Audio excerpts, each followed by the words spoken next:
There's a war going on, the books can't escape from the team. Call the morning steam, it's time to break one for cover. That's gonna cover, that's gonna cash. Then we make the 100-yard dash through the window. I don't know what you thought. It's Ramon Scott, running so hot. Sports make money and we make money with sports money every single day. NFL, NHL, NCAA. Stay away from the juice, we might play a parlay. It's the morning steam. What? Ramon Scott, sports money. What?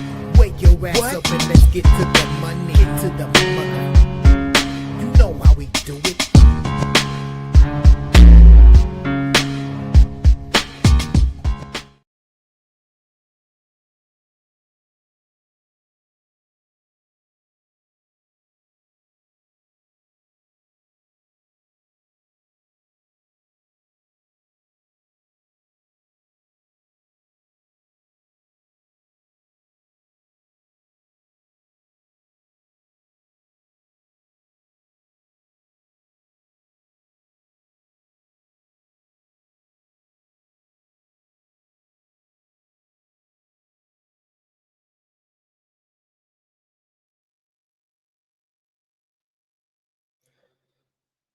There we go. All right. A pleasant good morning to you. I'm coming from the sports betting capital of the world, Las Vegas. My name is Ramon Scott. Welcome to the Morning Steam Show for Friday, May the 16th. We've got a big sports betting weekend ahead of us. We're underway here on a Friday. Thank you for joining me here, making sure I'm online and my cable is working. And then I see that Cox Cable has been sold. I'm on Cox Cable, and maybe that was what the problem was over the last couple of days. Comcast is going to buy Cox Cable, and maybe everything's changed. I don't know. Good to have everyone here for the show this morning. We're going to preview the action here for our 2 playoff games. Is that where we're going to be here in the next couple of weeks? We're down to just a playoff game in the NBA and a playoff game in the NHL. And Major League Baseball rivalry weekend this week, where those close rivals, if you will, those city rivals, county rivals, state rivals, whatever they are, playing here in Major League Baseball starting today, including Cubs action on Friday.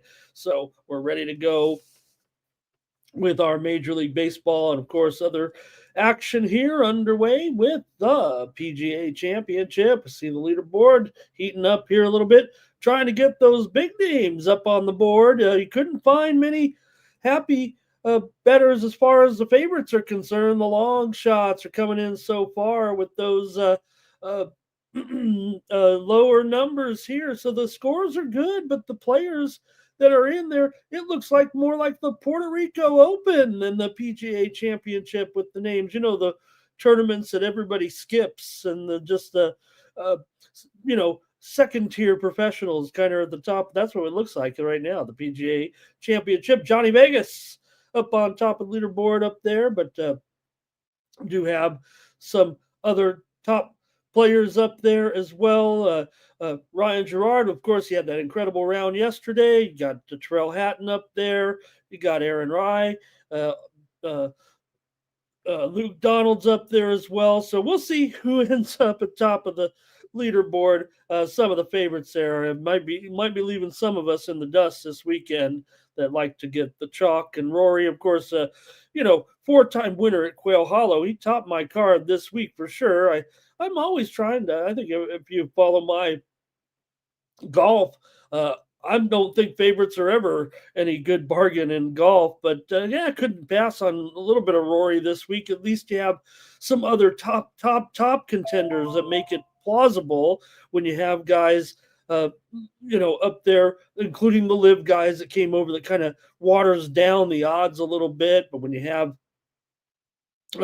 some other stars like Scotty, like John Rahm and Bryson DeChambeau, it does make the odds a little bit more feasible. It doesn't matter at this point because it's all the small. I don't want to say small. I don't want to disrespect these guys here, but we're looking for some big names today at the PGA Championship. A long way to go, just underway. Also, coming up, bottom of the hour, men's semifinals in Rome at the Italian Open. We'll see who goes to the final. We already saw in the women's action yesterday. How about Coco Gauff able to outlast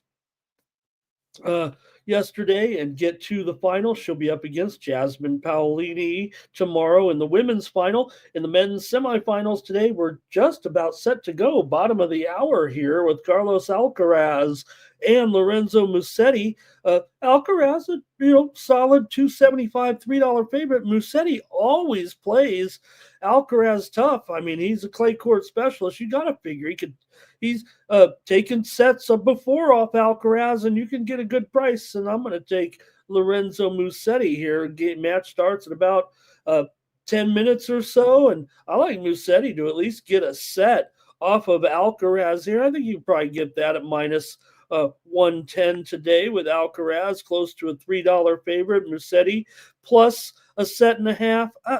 He is minus $1.30 on that, but I think Musetti gets in there. I don't know if the game spread was totally acceptable, but plus 3.5, minus 105. If he gets a set, I guess he'll cover that as well. And I don't even think the money line price is too bad. I know it's tough to go against Carlos, but remember, these two played in Monte Carlo, and Carlos was a $4 favorite on that day. So maybe odds makers and sharps are expecting a closer match here in Italy with Musetti there. You could argue maybe you don't feel like you're getting the same price, but Musetti has done well to get to this spot.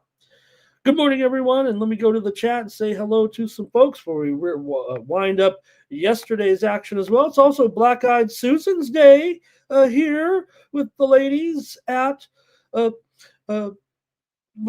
got the Preakness Stakes coming up. Don't forget tomorrow, in addition to our MMA coverage that we'll have here. Hello to Truth Teller in the chat. He's got a dime on the Celts. And, that means a dime to what? Good morning. Dime on the, I get so excited. Dime on the Celtics and on the series as well. Joe W. Joining me. Good morning. Robert McCormick here, ready to go. Cash Kane says, smash the like button. Got a call from Mike last night. Said you got to be hammering your viewers to make sure you're liking the video. This man never sleeps, and he's ready to make sure that the Sports Money Network gets all the followers out there. Twisted is ready to go with those nugs from last night. And Twisted also says, how about the pitching tonight? It does look, I don't know. It looks like a lot. I agree with Twisted here. I mean, how many unders can I go with in one show? Andrew G, hello and good morning. Blue is here today. Great to have Blue in the chat. Thank you, Blue. Derek Bop. Derek Bop. Here's Fernando. Good morning. We do have action today in the EPL. Our two featured matchups. They're a little lopsided on the odds board, but we'll take it on a Friday with Tottenham and Aston Villa. Man United and Chelsea. We did see Barcelona with their championship clinching win yesterday, and hopefully you were with me on that, as we did have yesterday some soccer picks there for the week. Let's see, what was our coverage there? Or maybe that was just, I don't want to say anything we didn't have. I think that might have been just some bets here. Let's see here. Who else can we see? Nuke is here. Thank you, Nuke.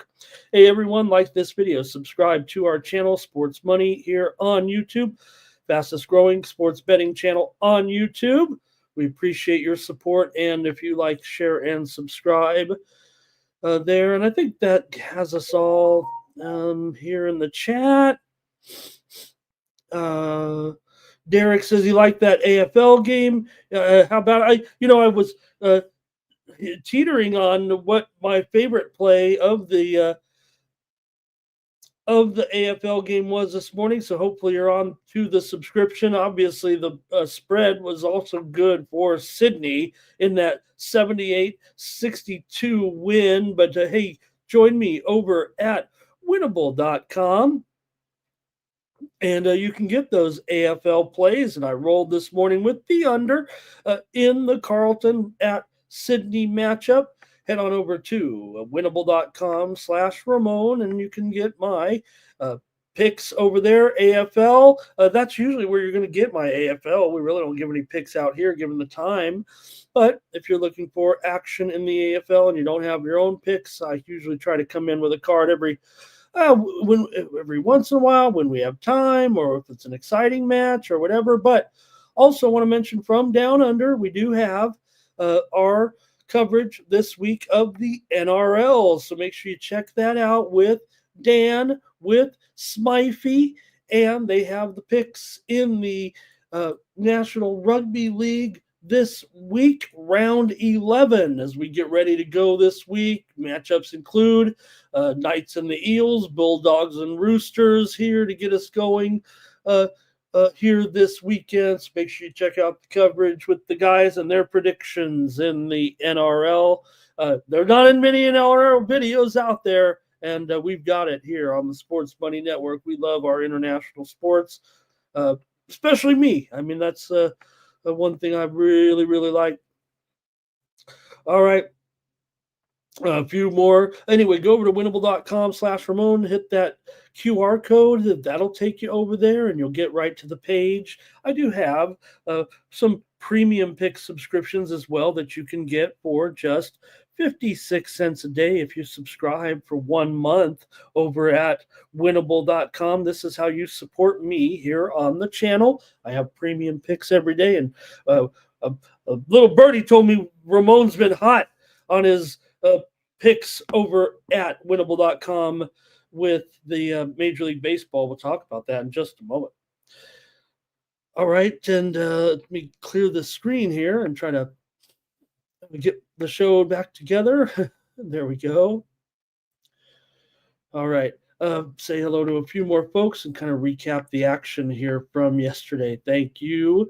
So let's see. Twisted said, "What do I like? I'm going to take Musetti in different forms. So I'll sprinkle the money line even with Musetti. Take a little game spread, but I think for me, Musetti to take a set. He plays Alcaraz very, very tough.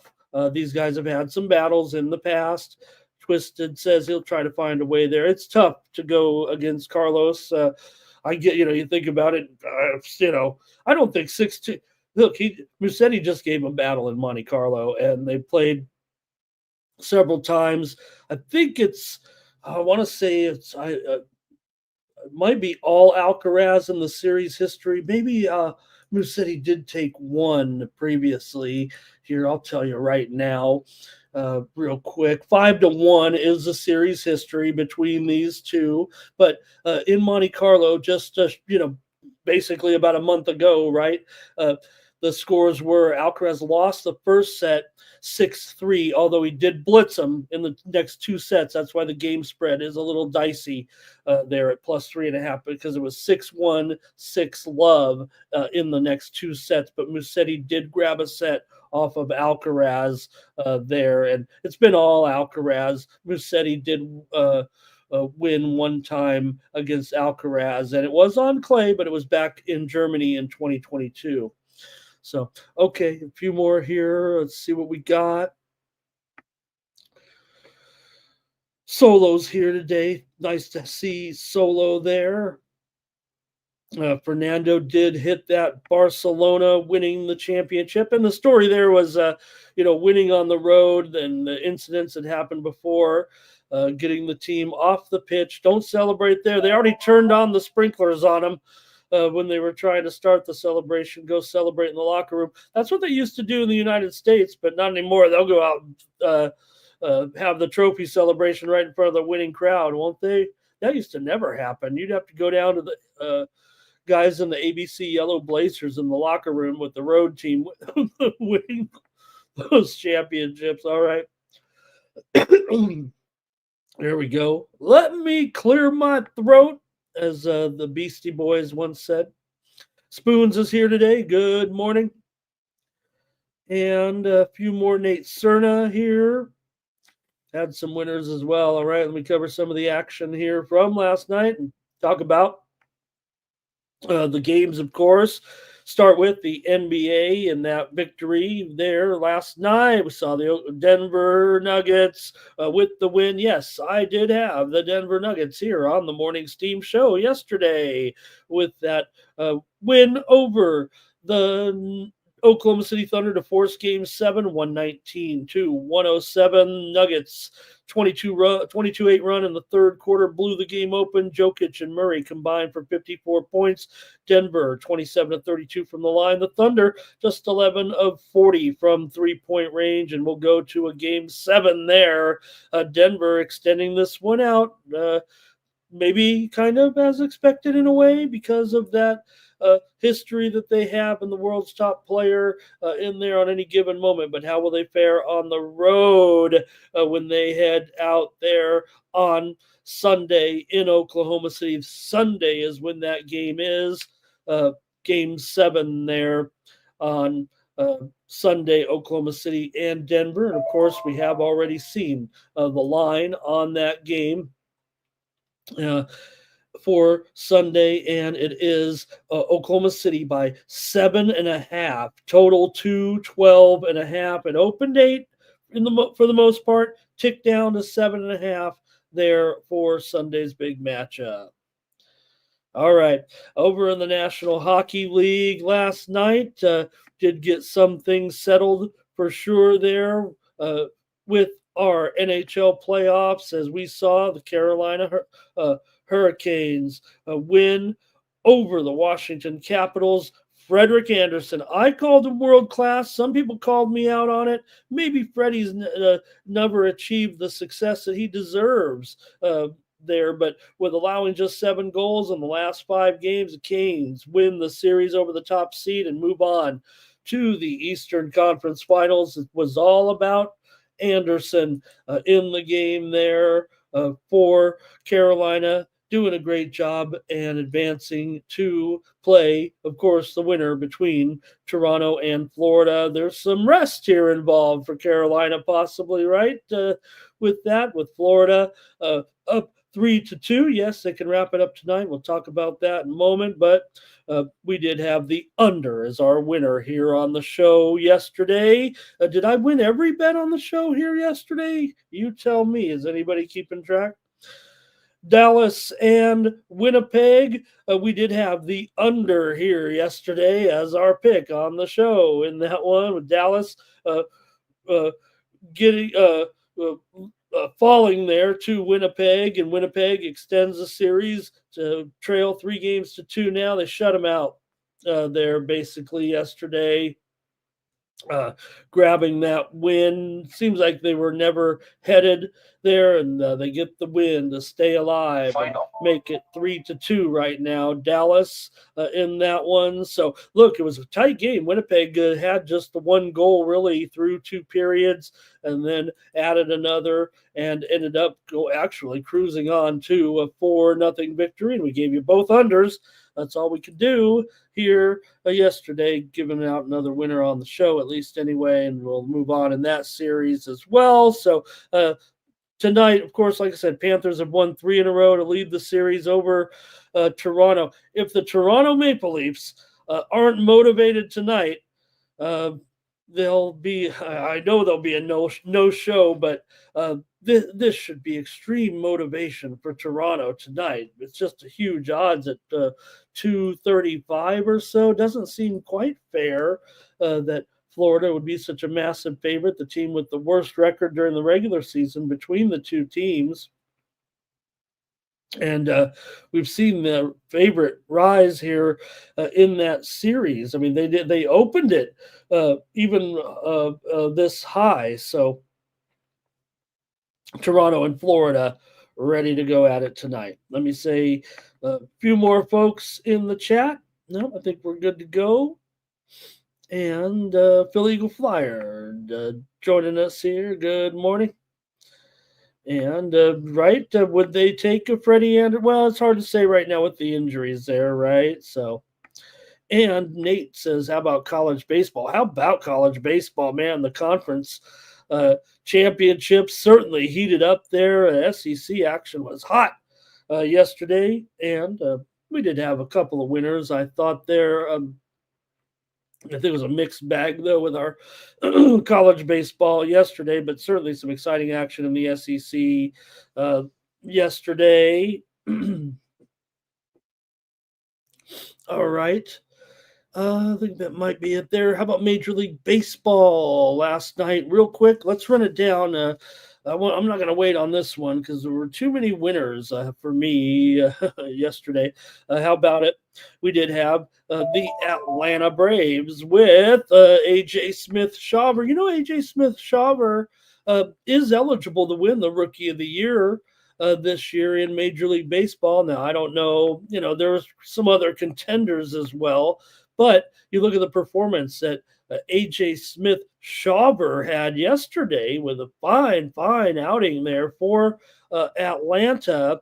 And you got to wonder here if he isn't underpriced there, as he had a great performance. Atlanta's 15-7 on the road, but 7-15 on the road. So they haven't quite fixed things, but he did throw 6 shutout innings. And, his price to win Rookie of the Year, like I said, the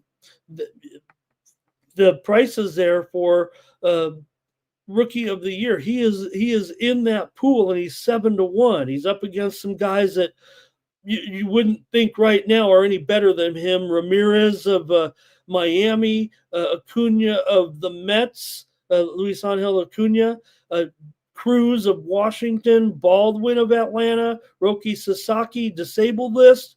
Smith-Shawver 7-1 right now.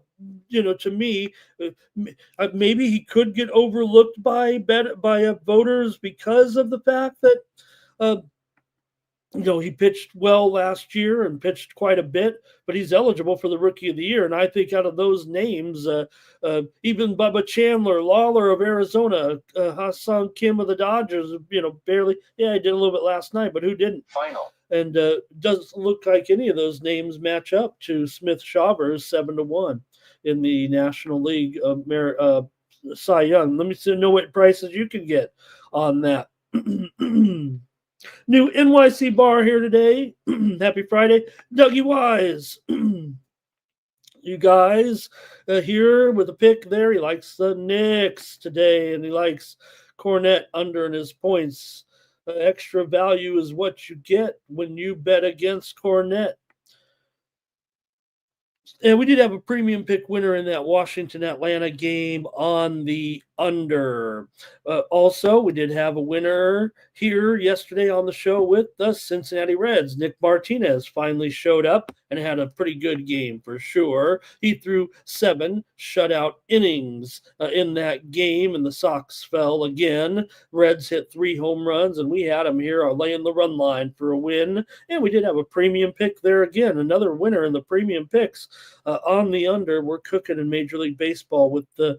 Hopefully you're on board. Hopefully you're one of the few dozen that I have, but those subscriptions, and we're hitting some plays here. Also, we had Tampa Bay yesterday as well here on the show with Zach Littell in that game, as they ended up hitting 4 home. The Rays hit 4 home runs there yesterday and got the big time win, and we had them here on the show yesterday. Final. Also, we did have the Texas Rangers in one of the best pitchers duels in the major leagues in maybe several years. Really a matchup like this that has not happened in a long time, or maybe even in Major League history. They were talking about the incredible performances of Brown and DeGrom. We did have Texas here on the show yesterday to win that game. It was only 1-0. DeGrom is 4-1 with a 2.29 ERA, but it was impressive. And Burger time! Jake Burger hit the home run for the Rangers in that win. All right. Also, there, I think that was it. I mean, that's all the baseball we had. There was only 6 games yesterday, so I hope we touched on. I know. How about don't let me forget, right? The Twins with their 11th game in a row. Sorry, Twins fans, and it wasn't even worth talking about. The Dodgers, in case you missed it, beat the Oakland A's last night, 19-2. All right. That's going to do it for the review. Let's get going on our show here today, shall we? Thank you, everyone, for joining me. Let's go start it off with the NBA and get ready for an important game number 6 tonight with the New York Knicks taking on the Boston Celtics. Here in this one, now Boston did a great job, obviously, last game to get that win and get to within 3-2. Definitely giving them hope, giving them life here with the Knicks favored by 2.5 tonight, and the total is two. Let's say it's just a tad. I know it's moved just a little bit here. 211.5 as it continues to go up here, and so there we go. I think 2.5 is fair. I think that's what it looks like everywhere here right now. So, how will you play it tonight? What's your strategies here in this one with the Knicks taking on the Celtics here? Look, for the Knicks, obviously benefiting from the shortened Celtics lineup with the superstar Tatum now out of the series. We know that. We get all that. But they've done a great job with their players as well as Brunson is really, we all know Brunson is a high caliber player and maybe has never realized his potential or had the chance to, or maybe in the spotlight. Well, I think right now it's fair to say that Jalen Brunson has moved into big time star status, whether or not I want to go superstar. Maybe the Knicks fans would think so. But look, in this series, you do have New York still losing 5 of their last 6 games at home against this Boston team. I see some comments in the chat talking about some of the success that Boston has, certainly on the road, but they'll have to overcome their missing star here in this one. Let's see what you guys have in the chat. I don't know if there's any new enough news that I can put on this one that would change things. KP is on the injured list today with some respiratory issues. But still probable to play in the game. Precious Achua's on the list also for the Knicks. So we can go, though, to your picks in this one. See what you have here tonight with the Knicks taking on the Celtics here. Let's go to the chat. Piling up the picks from you guys. So I don't need to worry about it too much. All right. Nate was hitting his video poker last night. Blue is starting us off here, it looks like. I think he's on the Celtics. Cash Kane says this one might be close. Take overtime. Why not? And NYC Bar, Knicks money line tonight to get it done at home. And Blue says the Knicks are terrible in the second half. Dougie likes the under here now with this line kind of going up. Cash Kane says they'll close it out. He likes it to go over in this one. Philly Eagle Flyer knew that game would be a pitcher's duel. I knew it would be a pitcher's duel as well. Anybody who gets my high roller picks over at Tony's knows the way I called that game. Said, these two pitchers have been incredible. We know that. And more guys hitting out of that stream there at the PGA Championship. All right, Nixon under there. Cash Caden saying what everyone is thinking, but I don't want to be that guy. It's almost too popular. I don't want to say Cash Kane is on a popular narrative right now, but there's certainly a lot of people want to get on that. I don't want to say that. There's just no way. I get it, Cash Kane. It's a fun. It's not fun. We're bummed for Tatum, but what's wrong with our scoreboard here? You don't want to see that, but there is a popular narrative on the internet. Celtics are better without him, type of thing. But we know that's not totally true. What it is they have great. White has been incredible. We know that. We know that they've gotten, of course, a great play from Brown at times. He's been a little bit up and down, but he's come through for the Celtics for sure. And also that those reserves for the Celts, they've done a great job. I think that was apparent in the last win. All right. Let me see here anymore. KP's threes to go over. I think I like White to have another strong game, but I'd be concerned about Brown here in this game. Also, maybe with KP here. Nuke says Celtics with their backs to the wall. Look, they should be able to hold Brunson down. They just aren't. They have a good defense against opposing guards, but uh, Brunson still finds his shot and finds it a way to go down. NYC Bar says they won't shoot the same tonight. And Nate, let's see here. I think that might be it from you guys. Cash Cane says the Celts will be done. Let's see here. Celtic. Anybody want to hang out with Tony Brothers and me at the karaoke bar after the game? Here's a prop. Got Cat on his points to go over. And Blue says good day to maybe go against what the consensus is. Under here for Kane. Nate says the Celtics will go down here in this one on the road. NYC Bar says White can't do the same. That might be it. Trevor Davis, hello, good morning. He likes the over in this one. And usually, Nuke, when I don't hear from Nate, I don't know if he got mad because I called him a great chat room moderator. I said legendary chat room moderator. Nasty Nate likes the Celtics. I think he got offended by that. Today's pitchers. Oh man, these pitchers duels today, man, I can't find enough unders here today. It feels like. All right.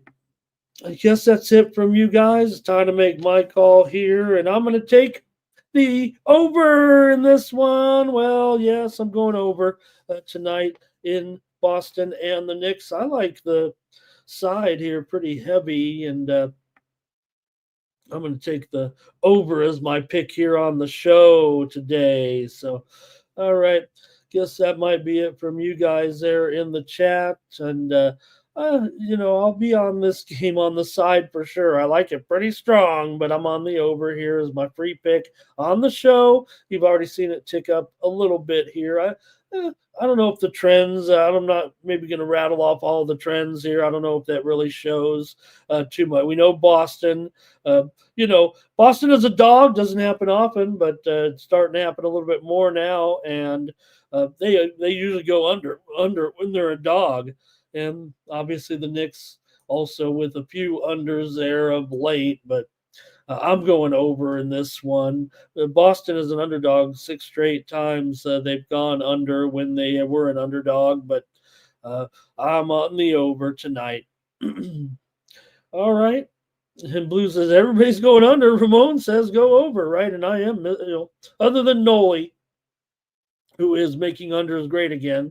I'm a pretty heavy under guy, but I'm going over it. I've been going over a little bit, in this series. And obviously we saw the winner of the game get over 120 points in each of the last 2 games, both teams scoring over 100 in those last 2 games, basically the games without I don't want to say both games without Tatum. I mean, that Knicks game, but remember, it kind of took off there again at the end of the game, kind of after Tatum went down, and the Knicks scored 33 points in the fourth quarter in game number 4. So, all right, I guess that's it from you guys. And Twisted says, oh, so you like Boston as well. He's trying to put some words there in my mouth.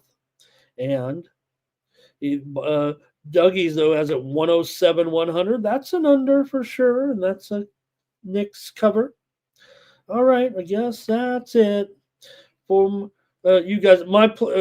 Make it clear, I'm only talking about the total here for me. I've got the over. Don't let Twisted twist it.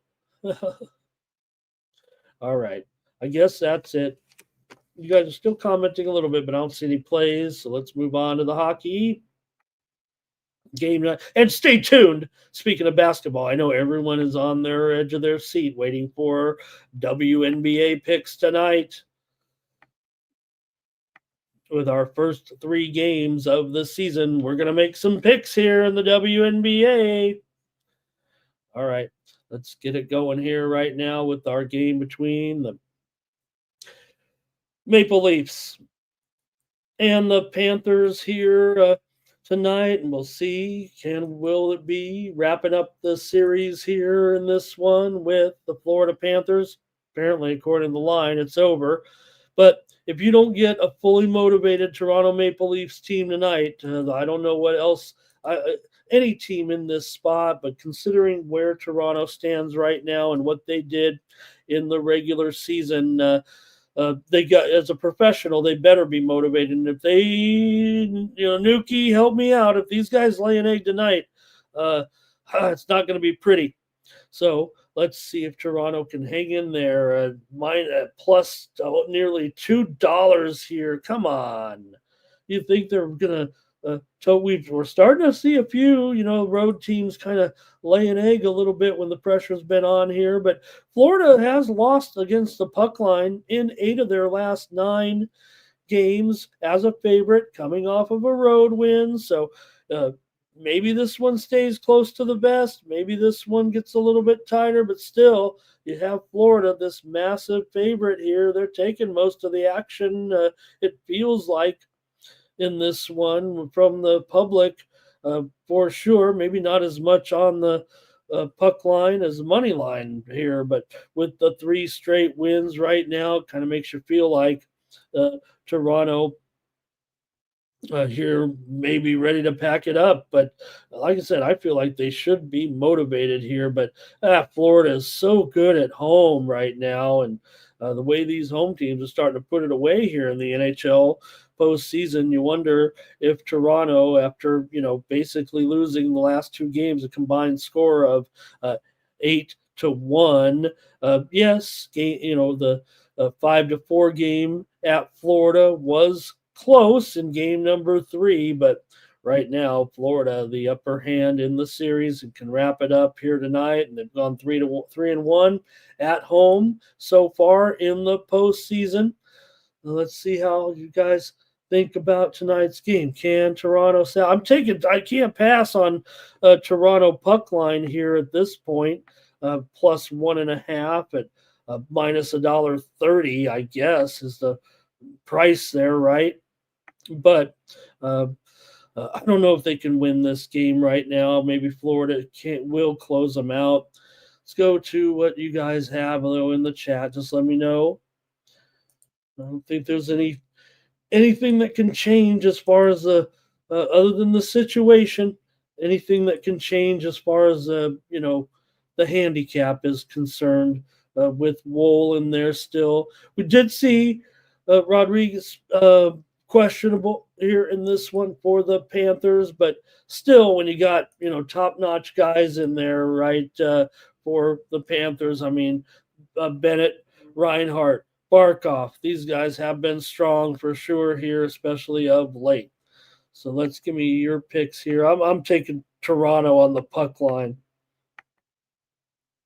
to hang in there. Cash Kane says he'll take a plus 2.5. Dougie's ready to make fun of the ladies can't make their layups. Why do the ladies have trouble in the maybe the men do too, and we just don't notice it. Maybe it doesn't look as awkward. I don't know. Also, they can't dunk, right? So that makes it a little bit trickier. Robert liked hi, Robert, nice to see you. He liked the over in the NBA. Nate says it's over. Blue says team total over here for the Panthers. Nuke says they're treating the Leafs like they've already lost. Nate says 5-2. And Nuke's going to sprinkle a little bit, it looks like, on Bob to get a shutout tonight in the game. And it does feel like these road teams are having some issues for sure. Cash Kane says go over tonight. After all, we're at 5.5. It started to shade to the over. I think I have it. What do I have? 5.5 flat there on the. I'm going to put a little juice on there for sure. There, probably over minus 115, but I know the sharp books are kind of keeping a little bit lower there. Let's see, over for Blue as well. And Philly Eagle Flyer, want to thank him for some World Championship action here today in hockey. And 9 legacy, Panthers on the puck line and over here. I think Jerry's talking a little basketball still. And Nate says he likes Florida to put it down here tonight.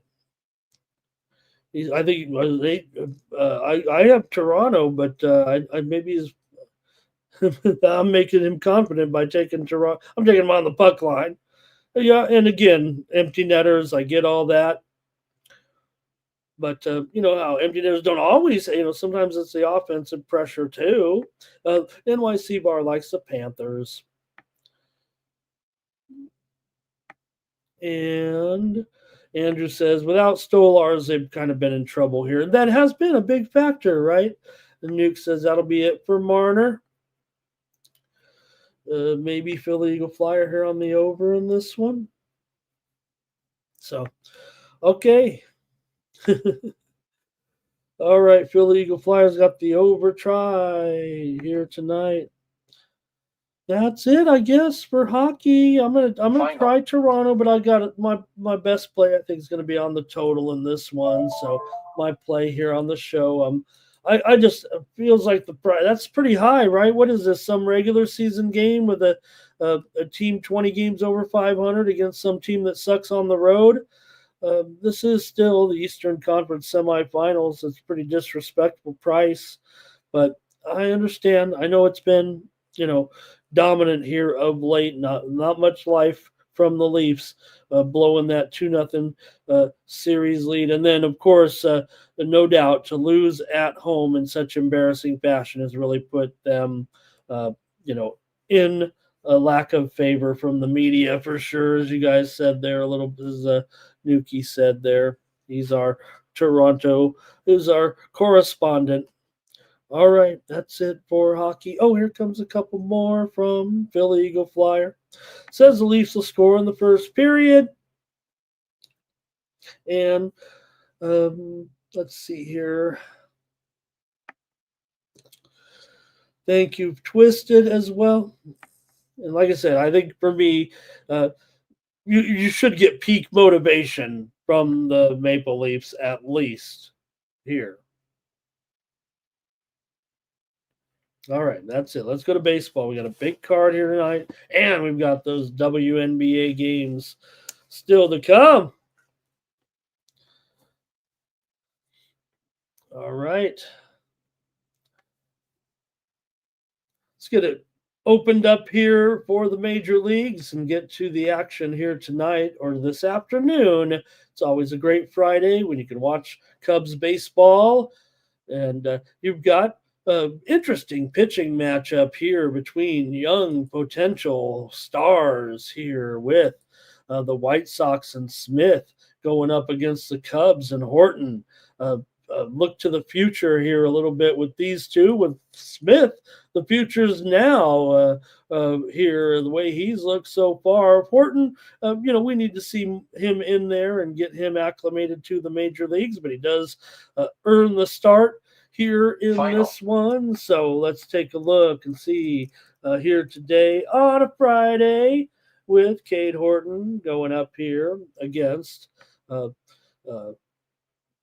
Shane Smith here in this one. Let's get it covered here. I'm trying to get all the notes together on this matchup. So Horton got an opener in his first start, but he's a very highly touted prospect for the Cubs and gets his first official start, although he did pitch as a primary in his debut.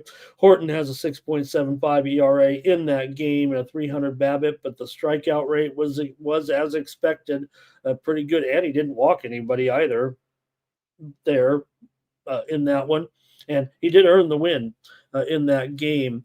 For Smith here, He is 1-2 with a 2.08 ERA. The White Sox are 1-7 with Smith on the mound, but wasn't his fault. 2.08 ERA, 108 the whip, 205. Batting average against Smith looks pretty good. It looks like a pretty good talent here, and it's just the way it is for the White Sox, right? They got a good player, good pitchers in this organization. You get right. We just saw it happen to you figure these guys that are in the White Sox organization and then they end up somewhere else. Garrett Crochet et al.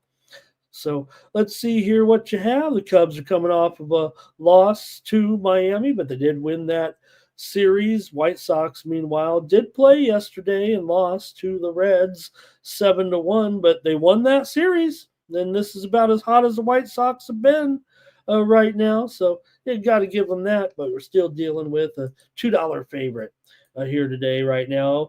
215 to 240 depends.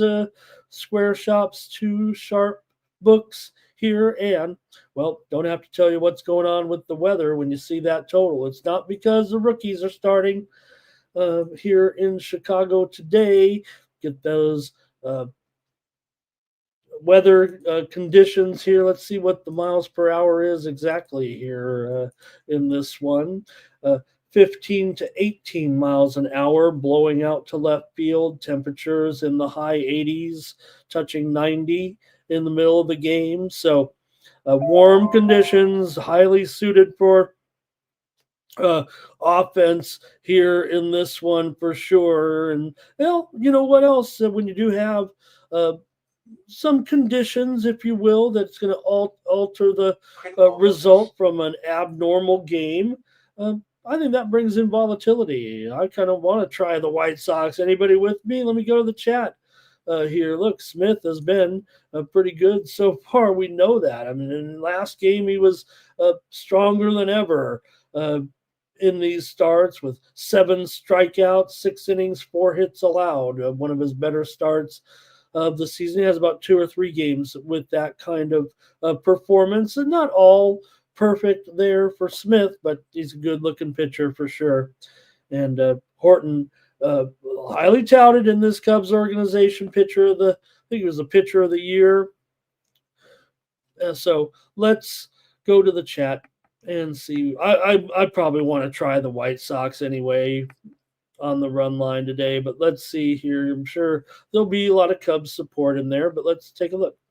Blues on the White Sox first 5, and Nathan says, I'm going to try the White Sox here. NYC Bar likes the under, and the Philly Eagle Flyer says the game will be tied there after 2. Luis is on the White. Too many are on the White Sox now here. But I think everyone's seen Smith. I think they know they're going to get a good performance, it feels like. Tariq is here. He likes the White Sox first 5 and their team total over, and maybe the over in general, right? When you're looking at 11. What do I have on the screen here? 11 over 20. That's 2. It's 11 and a half over. It's a good run. It's a good half a run higher than the line when I typed it in last night. Here we go. 11 and a half over. Maybe not quite over 20, but there's some over 20 out there at Bovada and Bet Online a little bit. So here, keep those comments coming with me. But thank you, everybody. Nuke wants them too. Sancho, thanks for bringing your basketball pick in here. Sorry I missed you there. All right, Nate says here he's ready to get back into some. He's got some baseball for me today. Thank you, Nate.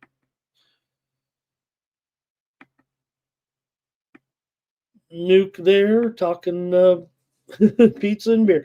Kirk Gray likes the over in that hockey game. Thank you, Kirk. Definitely want to get to you as well. Let's see here. Jermaine says, we need to be on a little bit of a roll to take the White Sox. Robert likes the over here. I liked the over as well. Check out my show that I'm on, Cover the Spread. I kind of picked the over in this game. You can find it on YouTube. Go on and make a couple of picks every day. Sponsored by a sports book. Kirk says here, do the Panthers and the Cubs today. Why not? Blues eating pizza right now. All right, that's it for that one. Let's move on. Here on our Friday card, we got great games today for sure. All these regional rivalries is what it amounts to here this weekend. The Guardians take on the Reds with Tanner Bybee going up against Brady Singer. Bybee's the favorite here. I don't know if that was a typo. I don't think. Yeah, I mean I just have it on the wrong team. I don't think the Reds may have opened. No, they didn't. They may have opened a pick 'em at best, but I just had the line there on the wrong team. Right now, it's about $1.25 here, and the total 9 with the Guardians favored here in this one with Bybee going up against Singer. For Tanner Bybee here, he's got a 3.8 ERA and a 3-3 record. Cleveland's 5-3 with Bybee on the mound. So far, Bybee 235 batting average against, 236 BABIP. So solid numbers from Bybee for sure. There was some widely reported steam on Cleveland here for Brady Singer, a 4.97 ERA, 1.32 the WHIP, 248 batting average against it, 291 BABIP. But Singer is 4-2. And the Reds are 5-3 with Singer on the mound here. So Reds coming off of a win, as we said, 7-1 yesterday over the White Sox. Cleveland had the day off, but they won a series against Milwaukee. They're 2-1. They did lose last time out to Milwaukee 9-5. Cleveland comes in with a considerably better record right now. Cincinnati still 3 games under 500 coming in. But the Red, for being expected to be a mid-level team, maybe not even that. I think Reds are probably right where we expect them. Maybe both these teams are right where we expected them. Cleveland's got a pretty good situation going, that's for sure. So, all right, let's see what you guys have in this one. Cincinnati and Cleveland. Cleveland's won 10 of their last 15 overall. They've gone over in 5 straight on the road. Cincinnati's gone under in 5 of their last 6 games. 5 straight meetings between these two teams have gone under in the regional rivalry. These games are, I don't know, they mean a little bit, I don't want to say more, but I think these teams like it and enjoy it. Go to the comments here. I mean, you got to play them anyways, but you got the teams in Ohio here. All right. I think Robert was talking about that Cubs matchup. Here's Guardians on the run line for 9 Legacy. Luis is on the Reds. Maybe a nerfy for Nate. Blue is on the Guardians. Robert's on the Reds. No wonder we don't have a consensus anymore on this show. Reds got their win yesterday, says Tariq, and they beat the White Sox. But Cincinnati for Trevor. It's back and forth. Cleveland is strong on the road, but he's Twisted's going to take Cincinnati. Yeah, Cleveland 11-10 on the road. I think more importantly, 13-4 as a favorite. Jerry says Cleveland, and he said he took the under last night in this one at 9.5. And I'm going to take the under as well as my pick here with Cleveland and Cincinnati. These numbers for Singer aren't great. I get that, but we'll see what we get when this is pretty intense here, and the Reds do have a pretty decent bullpen, 3.53 ERA. So Tremaine says the Guardians just too much offense right now from what we saw there. I don't know if that. I don't know if he means. Let's see. I don't know if he means 4-1. Oh, 4-1 on Friday. They've been doing well on Fridays. I gotcha. Okay. Fernando likes the under first 5, so I'm taking the under as well in this game at 9 runs.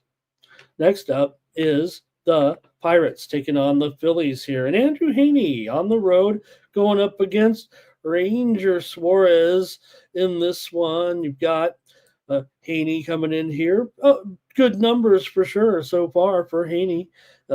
After a while, you just got to call him a decent pitcher for sure. Right? Just been on some bad teams. 3.15 ERA, 1.11 whip, 238 BABIP shows Haney pretty good so far this season. 8 starts, 2-3 record. Bucks are 3-5 with Haney on the mound. The Bucks struggling offensively with just 3.1 runs per game so far, but they are coming off of a win over the Mets. They lost the series, but got that shutout there in the last game for Philadelphia. They're coming off of 14-7 loss. They lost the series to St. Louis. Suarez, 5.91 ERA, a 3.45 BABIP. He has not been good really so far this season for Suarez, but doesn't matter when you're the Phillies. He's only made 2 starts as well, so maybe he's just getting acclimated to what's going on. But you do have Pittsburgh, so they haven't cleaned anything up, barely playing 345 baseball here at this point. The Phillies almost the opposite. They're 25-18. Phillies are 16-19 on the run line as a favorite. The Pirates are 15-14 as a run line underdog here. So let's go to the chat, see what you have here. Between the Bucks and the Phils, Pittsburgh has lost 7 of their last 8 games on the road. Philly comes in having won 12 of their last 17 overall. Pittsburgh's won 4 of the last 6 meetings between these two teams overall, but Pittsburgh's struggling, having lost 10 of their last 13. Pittsburgh's gone under in 7 of their last 8 games. They're 1-8-1 to the under in their last 10, 6-14-2 to the under on the road. Phillies are an under team as well, although 12-10 to the over at home. But still, these Pittsburgh numbers are heavy to the under here. And 6 of the last 8 meetings between these two teams have gone under. Philadelphia has gone under in 5 of their last 7 games at home. Let's go to the chat here in this one and see what you have. Pittsburgh taking on Philly tonight. And Luis is on it might be the last game here. Let me get this straight. And Jerry's also talking Cleveland game there. Thank you, Jerry. Here we go. Phillies on the run line for Blue. Cash Game likes Phillies first 5. Money line. Jermaine says Phillies -2 here. Jerry says take Pittsburgh's team total over in this one. Tariq likes the Phillies on the run line. Robert thinks it goes over. I'm taking Pittsburgh on the run line here until I see Suarez kind of clean it up. I think Haney can pitch well here. And, I'm not totally in love, obviously, with Pittsburgh's bullpen, but they're a half a run better so far than Philadelphia's bullpen, believe it or not. So give me Pittsburgh here on the run line today. And I'm trying to save some of my totals for premiums that I like. But let me go with the Bucks here in this one on the run line. All right, next up, you've got the Nationals here with Mackenzie Gore going up against Cade Povich, another battle of left-handers. We just had one there in that last game as well. And you got the regional rivalry matchup here between two teams that are struggling. It's going to be a lot of depressed people there watching Washington and Baltimore. These teams are a combined 33-54 so far this season. So Povich, numbers aren't great. I think we were expecting a little bit more from him so far, no doubt. 5.55 ERA, 3.27 BABIP so far. Not really striking out a lot of hitters. He's been okay here, but 1-3 so far. Orioles are 3-4 with Povich on the mound. For Mackenzie Gore, 3.59 ERA, had a good start last out, right? 1.15 the whip, 3.30 BABIP, not good. here, but a 233 batting average against is solid enough. Gore's 2-4. Washington's 3-6 with Gore on the mound. The Nationals have the slightly better offense so far this season, but they are on the road here. Maybe they'll neutralize it a little bit. Orioles have lost 3 straight games, of course, to Minnesota. They got swept out of there, and Washington lost their series in Atlanta 3-1.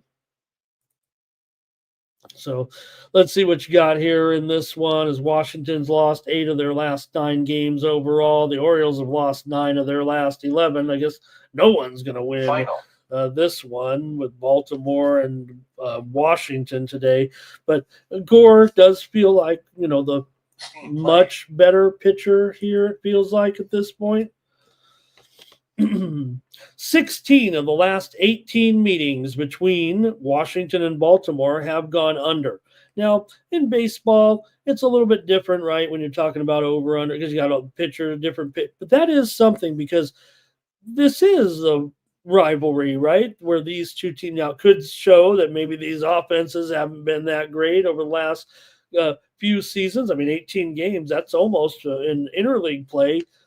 Over about a 3-game sample, a 3-year sample size between the two teams, a constant under for sure here. But I don't know, does Washington have the slightly better lineup necessarily? I mean, we saw, some good offense from Washington a few times, but we saw Henderson with that home run the other night. I don't know. I can't really sell you on these offenses. So Baltimore's gone under in 14 of their last 20. Washington's gone under in 5 of their last 6 games.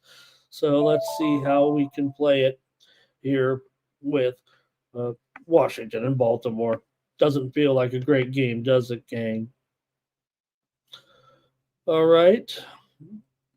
Blues on the Nationals' first 5. Jermaine likes the under. Cash Kane.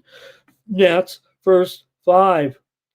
And 9 Legacy says, O's run line here. How about Jerry? Nationals first 5 and Gore to have a good outing. The thing, Mackenzie Gore, you could kind of say, hey, never really developed. But I'm talking about some of the awards here. And look, I don't know if there's been a lot of dominant pitching so far. And Mackenzie Gore isn't overly dominant, but and I don't think that he's going to win the Cy Young Award. But if you look at the awards markets here, he's actually in the top 10 or 12 guys, I guess. I don't know what that says, but all right.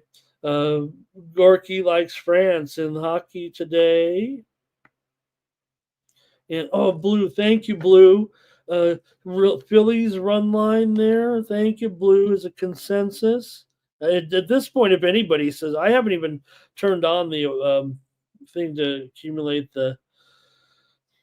accumulate the entries. So if we start to get somebody to do it, why do I feel like I can't do it? I mean, it's not hard to host the show and tabulate them. I kind of do in my head anyways. Trevor likes the over in the Washington-Baltimore game here.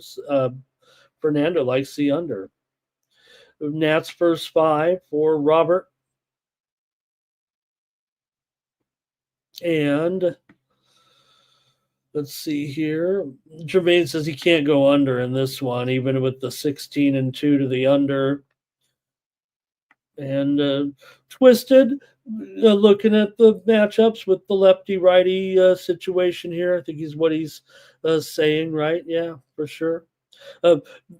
So far, you have a Baltimore team there, 3-9 against left-handed pitching. So that is a major concern for sure for me in this game. But Washington's 4-7. So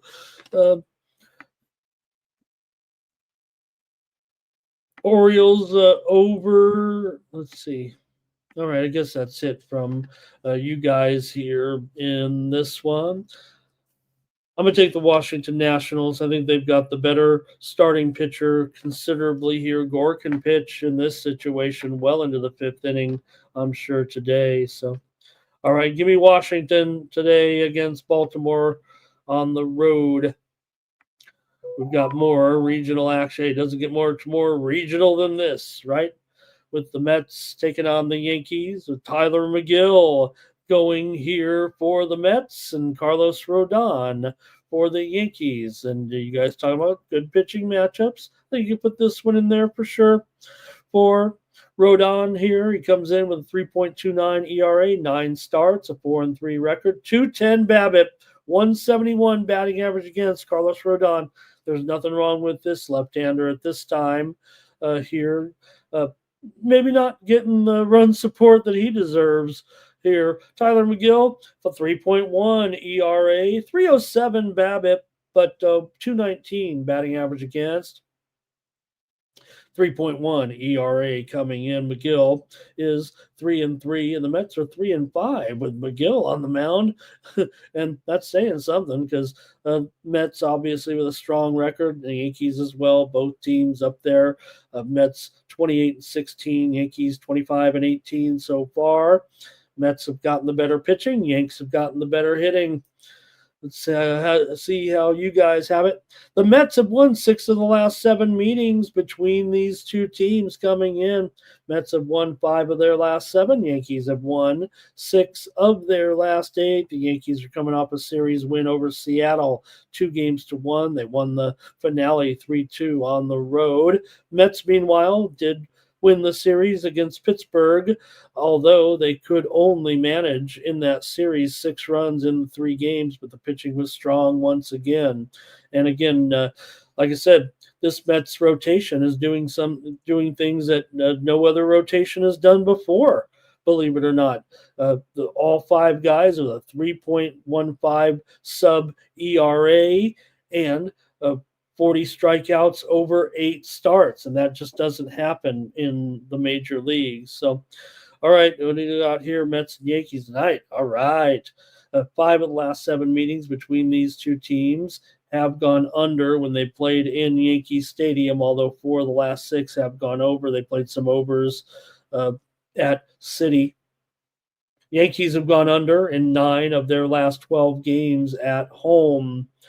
Go to the chat. Yankees and Mets. Woohoo! Okay. Let's see here. I think Nate says, I think that means Yankees to go first, right? Here's Jerry on the Yankees -1. Good morning to Wine Time in the chat today. Former teammate of Tyler McGill. How about that? What a rotation that must have been, huh? I don't know. Was Wine Time? I would think Wine Time was a pitcher. But, in high school, might have been, you play a position too. Let's see here. Fernando's on the Yanks. Mets for 9 legacy. Jermaine may be going under here in the Battle of New York. Robert likes the Mets here. And Jerry says maybe McGill starting to come back to reality here a little bit. Robert likes the first 5 under. What's the current price I have on this here? $1.40, because it's lower than that for sure. I don't know if there's a dollar. DraftKings $1.42. There's some $1.40s out there, but the sharp books are a little lower than this. It feels like right now. And I was concerned also about, there's a Robert first 5 under blue on the Yankees, about Juan Soto's comments of the series. And just goes to show you where Soto, where his mindset, the old mindset is. But it did make me chuckle. He said, it's going to be 50,000 on 1. The right thing to say would have been 50,000 on 9, right? Or 50,000 on 26. But not for Soto. It's 50,000 on 1, because he's a one-man team. So that has me concerned. It's just a quote, funny quote, but just goes to show you, doesn't even think about his teammates. I know that's just I'm making something out of nothing, but that's what he said, right? You guys heard it. He means they'll be booing him. Yankees for Tariq here. I'm on the Yankees. NYC bars on the Mets. I think if I get the Yankees at $1.28, look, the Mets are awesome, man. I hope, hey, Maybe it'll be, the Mets and the Yankees have played in the World Series before. Anybody remember? All right. And Spoons, good morning, hello. He loves that over in the. Spoons loves wind. That's what he loves. Mets for Jermaine. All right, I'll take the Yankees. I'll take the Yankees at home. Look, for me, Rodon is really. I mean, I don't think it's. He's pitching above his expectations for sure. But look, we know Rodon's got the good stuff, and might be getting a little bit older for sure. But you can't. These numbers are pretty solid so far. The 210 BABIP does stand out for me. And you're going up against McGill, who's, BABIP 307. So, okay, give me the Yankees today. And SF Niner says, who's the Buccaneers? The Pirates, SF Niner. That's the Bucks. Arg! All right, let's go to the next regional rivalry here, right? The Tigers and the Blue Jays with Shaq Flaherty going up here against Bowden Francis in this one for Flaherty. Rugged numbers so far, considering the Tigers' success. 4.61 ERA, 1.2 WHIP, 236 batting average guess, and 283 BABIP. For Bowden Francis, 5.4 ERA coming in. Not great, but the widely reported steam did come in here on Toronto, driving this one down for sure. I'll have to bring this one at least down to 115. The move is clearly on Toronto here. And the total is 8.5 under. Yep, for sure there. So, for Flaherty, though, he's 1-5 so far this season, and the Tigers are 1-7 with Flaherty on the mound. They're 28-8 without him. They practically lose every start so far with Flaherty, and he's a decent pitcher. But the run support just hasn't been there, and that's funny because they average 5.5 runs per game. Toronto averaging 4 runs per game. The offense has definitely picked up for Toronto. That's clear here. But Detroit's on a 3-game winning streak right now. They swept Boston at home. Toronto, meanwhile, lost that series to Tampa Bay. Wasn't a great series there, getting blown out in 2 of the games so far. So the hot Tigers come in here taking on Toronto today. Will it continue for the Tigers, or does Toronto have enough at home to kind of get this one? Let's go to the chat and see what you have here with Toronto and Detroit. Critical notice. Here we go in the chat. And we've got Blue is on the Pirates, back on that other game there. Thank you. And Spoon says not only when you got the wind, but you got the 90-degree temperatures and the ball goes a fly in there and the weather conditions, right? And that's what you're looking at today with that game. All right, let's see here. Jerry says, he thinks that total. Does he think the total? Oh, he says maybe it'll be a good start early with those good young pitchers, and then you can get in the bullpen and get a lower number, and then the runs will. And we've seen that in some of the expected runs games this year in Chicago, right, where the runs came late. Jermaine says he'll take Francis. I don't think he's happy about it, but he maybe prefers there. And Spoons likes the over here. It is one of the few. Maybe that's my play right now. I'm going to do it with Spoons. I was already going over, and I'm not over on a lot of games today, but this is one that I was wanting to go over here. And Nate, though, does like the under. NYC bar is on the run line here. Blue says got a little revenge there. Let's see here. Robert's on the over. And Tigers -1 there for Jerry. Tigers love Fridays, apparently. Tariq's on Toronto. SF Niner likes PCA to get a home run in that Cubs game.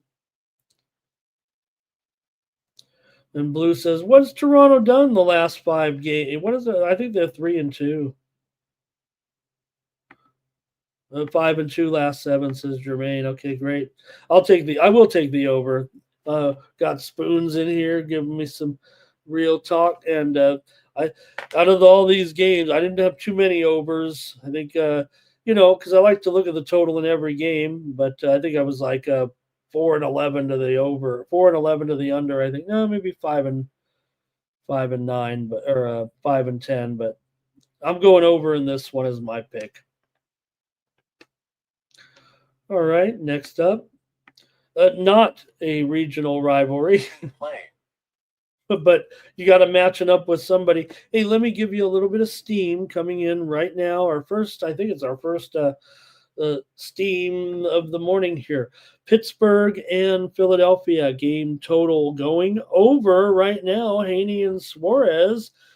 We mentioned the total in that game was 8.5, shaded to the over, but it's going up even higher here. We might start to see some 9 unders.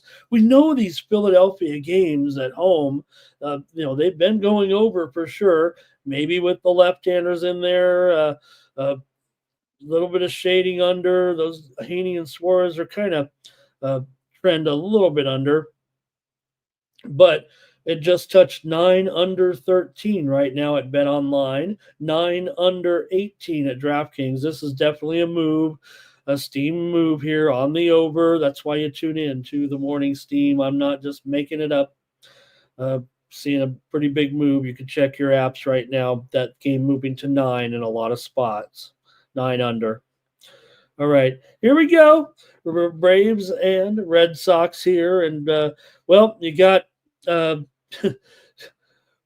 Sale for the Braves, former White Sox, among other teams, but Red Sox and Crochet, former White Sox, Sale a little bit more in the past. But anyways, for these two, let's take a look at the matchup here with Chris Sale coming in, 3.96 ERA, but a 3.95 BABIP. Sale hasn't really looked that special so far.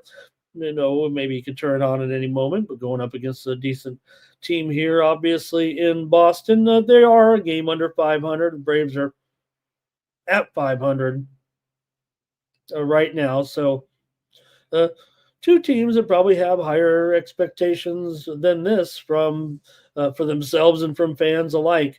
Sale 1-3 so far for Garrett Crochet, 1.93 ERA, 107 WHIP, 192 batting average against. He's been very, very solid so far this season. 6-3 are the Red Sox with Crochet on the mound. He's 4-2 overall. So we'll see what you guys got here, but let me know in the chat in this matchup. Atlanta's still won 8 of their last 12. They're kind of picking things up. Boston's actually 2-4 in their last 6 games overall. 16 of the, or I'm sorry, 6 of the last 7 games for Atlanta have gone under here. 6 of the last 7 meetings between these two teams have gone under. Boston's gone under in 5 of their last 7 games at home. Boston coming in here off of that series sweep against Detroit. They lost. Series they got swept. And Atlanta did win 3 of 4 against Washington, and the one loss was by 1 run. Atlanta's gone under in 5 straight on the road. Let's go to the chat here with Atlanta and Boston tonight. You guys have a lot of comments here, it looks like, in this one. Let's take a look. And it's going to be blue on the Braves money line here, but Jermaine likes Boston on the run line, a little bit of plus money. Jermaine also said here Phillies will crush Haney today. Jerry likes the Red Sox, money line and under here. Nate checking in, does like Boston to smash tonight. And I don't know if he likes them in game 7, but I'm going to say he does. And let's see here. Nate likes the Celtics in the second quarter. He likes them in the first half as well. He's pretty much a blowout, it feels like, for Nasty Nate here. Will is here today. He likes the Red Sox. And SF Niner says who's going to advance. Nasty Nate says Cornette will be blocking the shots as well. Here's Niner liking Pritchard. We've gone back to the basketball segment here, and we're on the Boston Red Sox actually here. But we can talk about whatever we want. It's your show. I'm just here manning the chat. That's what Jerry's. I was repeating. I wasn't saying we need. I was just repeating Jerry's comment there. All right. Braves, let's see here. Won, and Sale had 10 Ks last time he went up against another one of his former teams, right? I guess maybe that's what I should have said rather than former White Sox, because those were lost days. And Red Sox to smash today. Red Sox smash. I'm taking the Red Sox here for sure. I'm going to take Boston tonight. Kind of like the total as well, but I'll go with Nasty Nate here and take the Red Sox. Let's see here. NYC Bar likes Braves here. Spoon says it was 6 seasons that he spent in Boston. Probably his peak years there a little bit. And Braves here for Bobby Mack. Braves for Blue. Spoon's like in Atlanta, possibly here. Maybe they're picking it up enough, and maybe we're just not seeing enough from Boston right now. Might be the thinking there for Spoons. Trevor, though, on the Red Sox money line. And also Nate, Red Sox on the first 5. He's got the Red Sox Celtics Boston parlay. And Jermaine, we I don't think we have a Discord, right? And every Discord I ever join kind of goes to hell, but I try to participate in them a little bit. I like Discord type of chat. I'm looking for a place to do more publishing, more writing, but I just don't have it right now. Tariq, Red Sox here. Jerry said, I don't know if I have even time, but Jerry also Celtics to smash. All right, I think that's it in this one. I'll take the Red Sox. Let's move on to another regional rivalry here in this one. So gotta fix it. I got Max Meyer here, right? We got Meyer here, don't we, in the matchup here pitching? Let me get this straight, but I think we have Max Meyer here. I don't even have the line in there from last night. But got Meyer here, $1. Oh, I think Tampa Bay is favored, $1.15 or so. And the total here, about 8 flat.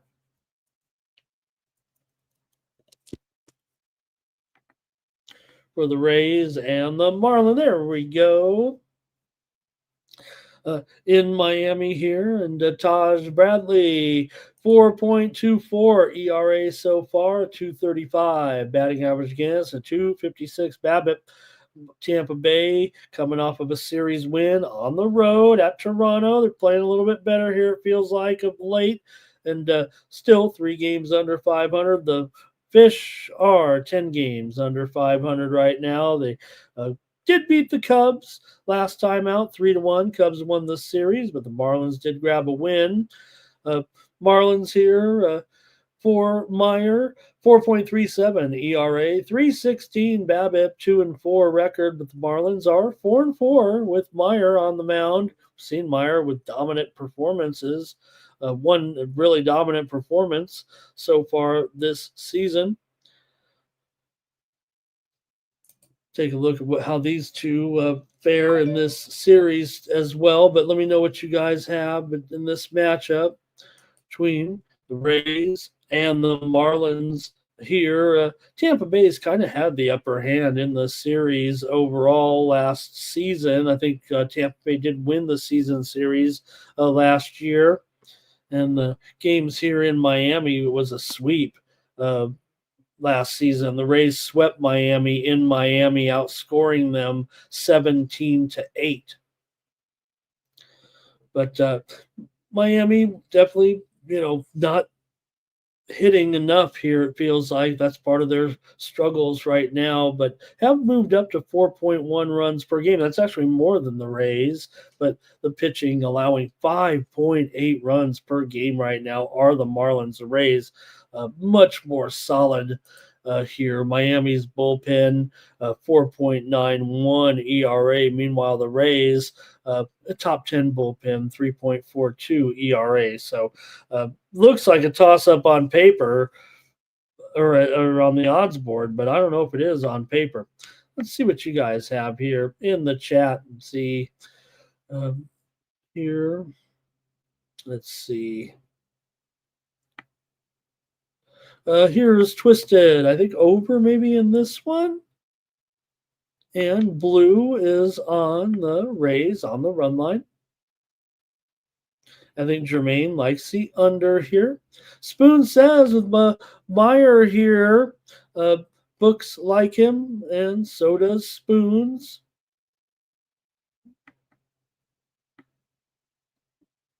But Spoons is on. He is on the Miami Marlins, yes. Will liking the Marlins as well. You gotta like Meyer, but is Bradley? Do we think Bradley is, where he always is right now? Will he ever get any better? AOD's here today. Hello, AOD. Tariq is on the Rays. And I think that might. Oh, Stop Geo. Stop Geo is stopped by. Thank you, Stop Geo. Good to see you here in the chat. And Miami for Twisted. Well, look, no, it's not out of the question. I mean, Miami, at home, they've obviously got a, pretty good pitcher going. But I think I think Bradley and Meyer kind of do match up a little bit. I might be going against you guys. Feels like Robert likes the under here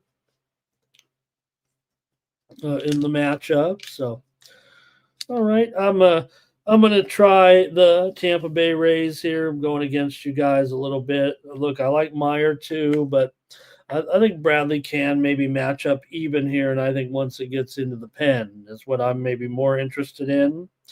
So I also think we could see some volatility here as Robert went under. I might be totally opposite you guys in this game a little bit, but hey, we know it's a crappy game for the most part. All right. Let's go to the next one. We've got more regional rivalries here. The Cardinals and the Royals here. They've met in the World Series before as well. The Missouri, the Show Me series, or the I don't want to get it wrong here. Is it I-78? Is it I-78 in any of my Missouri folks out there? I think that's the I-78 series is what it was. For the Cardinals here, Andre Palante, 4.36 ERA, 260 batting average against, 276 BABIP. Palante with 3-2 record, 8 starts. Cards are 5-3 with Palante on the mound. Cards are 4 games over 500, and the Royals are 5 games over 500. And good series here, right? The Royals more about the pitching, the Cardinals more about the hitting. It feels like right now the widely reported steam did come in on the Cardinals. I don't think it's $1.50 anymore, although, yeah, maybe at some spots a little bit of $1, but it's not $1. It's $1. You got to go $1.45 minimum, maybe even $1.40 here at the sharp books. I'll call it 145 because maybe the Royals at home. I don't know. Total here is currently at mostly 8.5 under 15. So we'll leave it at that. And then go to see what you guys have here. Cole Reagan's got that 4.20 ERA and a 2.40 batting average against 3.79 BABIP for Reagan's, though. That's not great. Kansas City's 4-4 with Ragans on the mound. He's 2-2 overall coming in. The Royals allowing just 3.3 runs per game with that top six bullpen right now, 3.11 bullpen ERA. Meanwhile, the Cards 3.89 out of the pen here, but does feel like a little bit like, whoops. Hold on, I just closed out my notes. There we go. So it does feel a little bit like it's a little bit of a better, Palante's been surprisingly good, and we'll see what you guys though have here in this one. Royals are a drastic 15-29 to the under so far this season. So let's see what you guys have here. Cardinals red hot. They've won 10 of their last 11 games coming in. Kansas City's actually lost 4 of their last 5. Probably one of their tougher skids right now as they lost 2 of 3 to Houston. St. Louis, meanwhile, was cooking there against Washington and had a great series at Philly as well. Kansas City, though, has won 11 of their last 14 games at home where they do their best work. They're 16-7 at home, and the Cardinals are 9-14 on the road. Here, that's been a little bit of their downfall, although they've cleaned it up and gone 5-1 on the road in their last 6 games overall. So St. Louis is really picking it up for sure. Kansas City's won 4 out of the last 6 meetings between the two teams, and 5 of the last 6 meetings between the clubs have gone under. Let's go to the chat in the Show Me series here this weekend. And Blue says the Marlins were a consensus. Thank you, Blue. I did miss one, though. I have so far Philly run line, Washington, and this one, but I don't. What's the other one? Okay. Let's see here. Jop Geo had the Nats first 5 there. Maybe it's going to be 4-3. Good morning to Flea in the chat today. Blue is on the Royals. Will likes the Royals here. Sancho likes the Royals run line. Robert likes what the Cards have been doing. I kind of do too. And Jerry does too. Twisted says the Cards be smashing left-handers. So far right now, Cardinals just 5-7, but the numbers would indicate better. 5-7 against left-handers. Cards money line. Ragans to record 7 Ks. Robert likes the over here. Fernando on the Cards. I'm taking the Cards as well as an underdog here today. This has been a little bit of a good run here right now between these two. And like I said, Royals have, won 4 out of the last 6. Let's see what happened last year, though, here.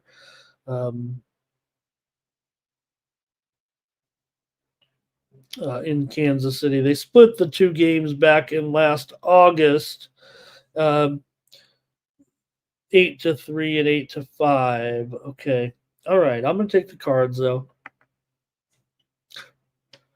Cards team total over for Jermaine. Okay, let's get to some of the later action here right now and go to more regional play with the Astros and the Rangers here with Lance McCullers going up against Nathan Eovaldi. For McCullers here, 2 starts, hasn't looked good. Hoping he is able to recover and get things going, but a 15.75 ERA and a whip of 3. Inconsequential. Every pitcher is going to improve on these numbers, but McCullers has looked shaky out there for sure. He can't throw strikes, and that's been a big bugaboo so far. It's cost him dearly in his 2 outings so far this season, both of them losses for the Astros.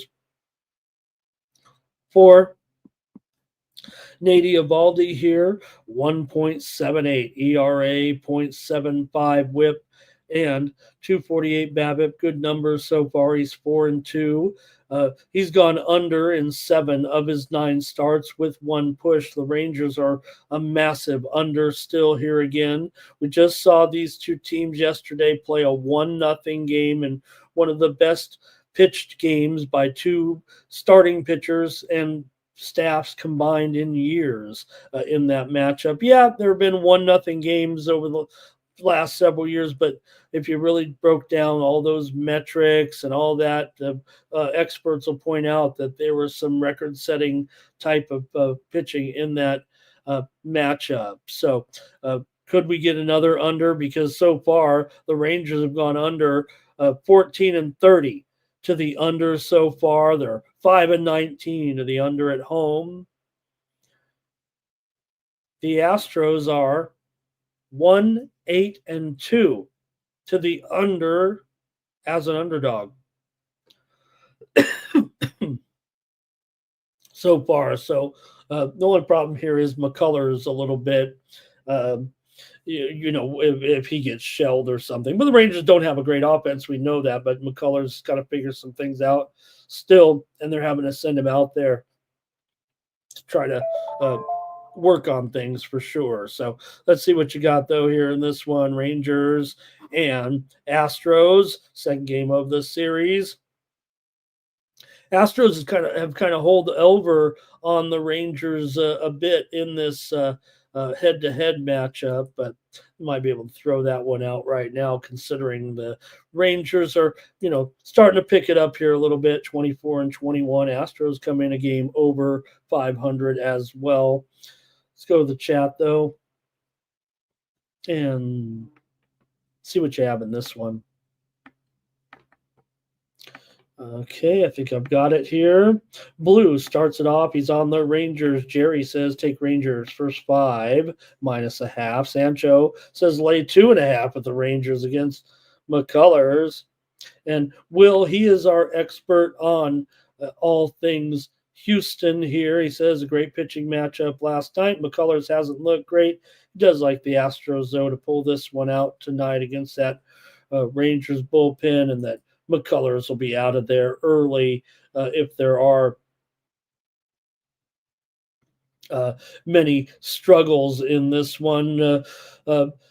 Does say, he says he likes that. The Rangers bullpen has been serviceable for sure. The Astros bullpen has been outstanding so far this season. They've kind of snuck up on everybody here with what they've done. They've got the number 2 bullpen right, and basically tied with the Giants, I think. Maybe I should refresh the numbers here a little bit and see, but I think they're right there right now with the Giants. And Jerry says McCullers had that. And you know what? That's a part of that's why the statistics are not meaningless, but not also reflective of probably some improvement anyway. Another under for Fernando, he says. Team total over maybe for Texas there, but man, massive unders for Texas. I'm tired of taking unders for Texas as a premium, and because of McCullers tonight, I'm still going under. I mean, come on.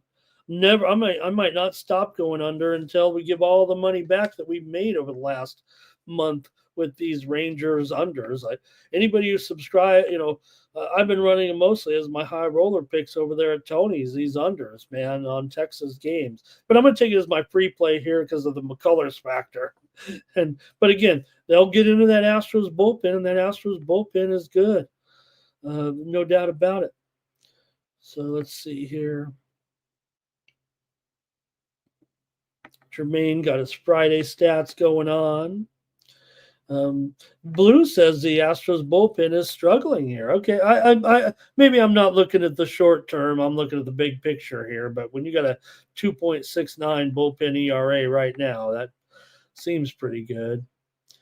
Okay, let's see here. San Francisco and Houston for Blue. Robert's on the Astros here. And how about the Twins? Blue says Will is on the Rangers. Is he on the Rangers? Oh, okay. I thought he was taken. Okay. I hope I got it right there, Will. Appreciate you. Yeah, Twisted, don't pay attention too much to the numbers, but McCullers was just having problems. And let's see what Spoon says there. And Texas gets their, they were down here, some relievers here in this one. So, okay, I think that's going to do it on that one. Let's continue and move on. We've got more regional action here at the next one. Hope I got the order right. Was there a time change, you guys, on this? Or do I got Minnesota next? Is it Minnesota next? Let me get this right. Here we go. There we go. Minnesota and Milwaukee. Thank you. With Patrick Ryan. How about that? With Joe Ryan on the mound here in this one, going up against Chad Patrick. Feels like a pretty good pitching matchup, doesn't it, with these two? The widely reported steam already came in on the under in the game. Minnesota is a road favorite here, but right now only $1.20, $1.15 or so, and the total 7.5 over. It's definitely moved lower here. Does feel like some decent starting pitching in this game. So let's look at some of the numbers here for Joe Ryan. He's got a 2.74 ERA, 0.82 whip, 196 batting average against. That's the real deal so far after 8 starts for Ryan. Ryan's 0-6-2 to the under so far this season. These are 2 hardcore under teams so far, and for Ryan here, the numbers would prove out. But still, great control for Ryan. Plenty of strikeouts out there. Still for Minnesota, they're 3-5 with Ryan on the mound. He is 3-2 overall. For Patrick here, these are got to be good numbers. I mean, we were high expectations coming into the season for Patrick, and I think he's lived up to the billing. 3.19 ERA, 1.2 the whip, 248 batting average against, 294 BABIP, but we'll take it. For Patrick, he's 1-6-1 to the under. These two pitchers are a combined 1-12-3 to the under so far this season, and the two teams are a combined 31-49 to the under so far. These are hardcore unders between these two. 5 of the last 6 meetings have gone over between the two teams, but Minnesota's gone under in 12 of their last 18. Milwaukee's gone under in 5 of their last 6 and 4 of their last 5 at home. Minnesota's won 5 straight on the road. However, Milwaukee has won 5 of the last 6 meetings between the two teams. Basically, looking at the matchups from last year, you have the games here in Milwaukee went split. Milwaukee won the 2 games in Minnesota. And we know Minnesota, by the way, they've won 11 straight games.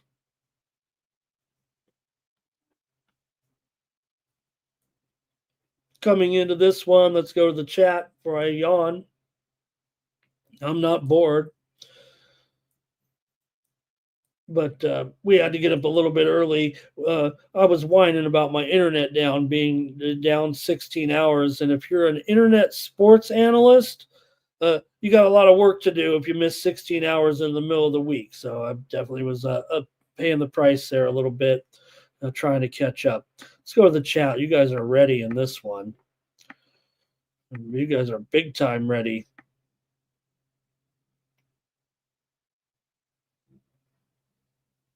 See if I can find it here. Got to find the start. Textiles, good morning. Hello. Good to have you. Good to stop by. Here we go. Milwaukee money line for Davis, and we did see that awful collision. That is definitely a factor today. It was a scary collision there yesterday with Correa and Buxton. Man, was that awful with that collision in the outfield. So those guys are questionable. Not only that, I think bettor also questionable. So they'll have a little bit of a hole to fill there in center field, it feels like tonight. But that was bad, wasn't it, guys? Let's see here. Twins are hot, though, and you got to keep them rolling here, says Will. I think, you can only beat who you play type of thing. And, the Twins did sweep the Giants. They swept the Orioles as well.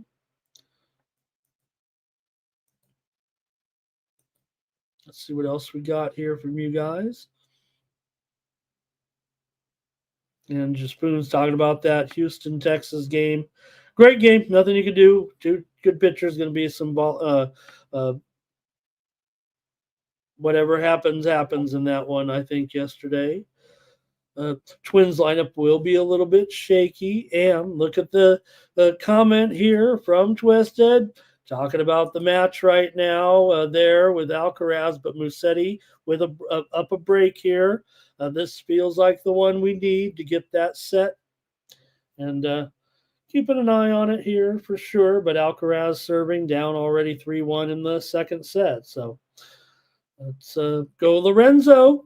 Robert's on the Twins. Aubrey T's here today. Got to roll those Twins. Blue says it's a consensus here on the Twins today. And I definitely think that injury, though, those injuries, we'll see. Concussion, you probably I don't think there are any rules in baseball. I don't think you have to sit out or anything, but those guys were dead. Those guys were doomed on the field last night. Dex says he'll take the Twinkies as well. Who doesn't love a good Twinkie still? You can go to some of the lesser cream-filled yellow cakes, but, you still got to put Twinkies on the top, right? So you're not going to put any Little Debbie stuff up there over a good Twinkie. Out of all the desserts in that realm, the little kid desserts, I like the Hostess cupcakes with the rainbow sprinkles on it, the white cake and the frosting. Okay. Let's see here. Robert likes the over in this one. And Fernando says he likes the Twins here still to do it. Over here, he thinks here. Let me know, Twisted, what you're thinking, because I've just laid out a billion under trends and two very strong pitchers, so pretty strong pitchers so far, but the Brewers are hitting right now for sure, right? Wow, Jermaine just got Patrick. Could you imagine? Oh, good job, Jermaine. That sounds like a good job right there. Twisted leaning Milwaukee here a little bit. This is one almost, it feels like you got to see the lineup to a certain extent.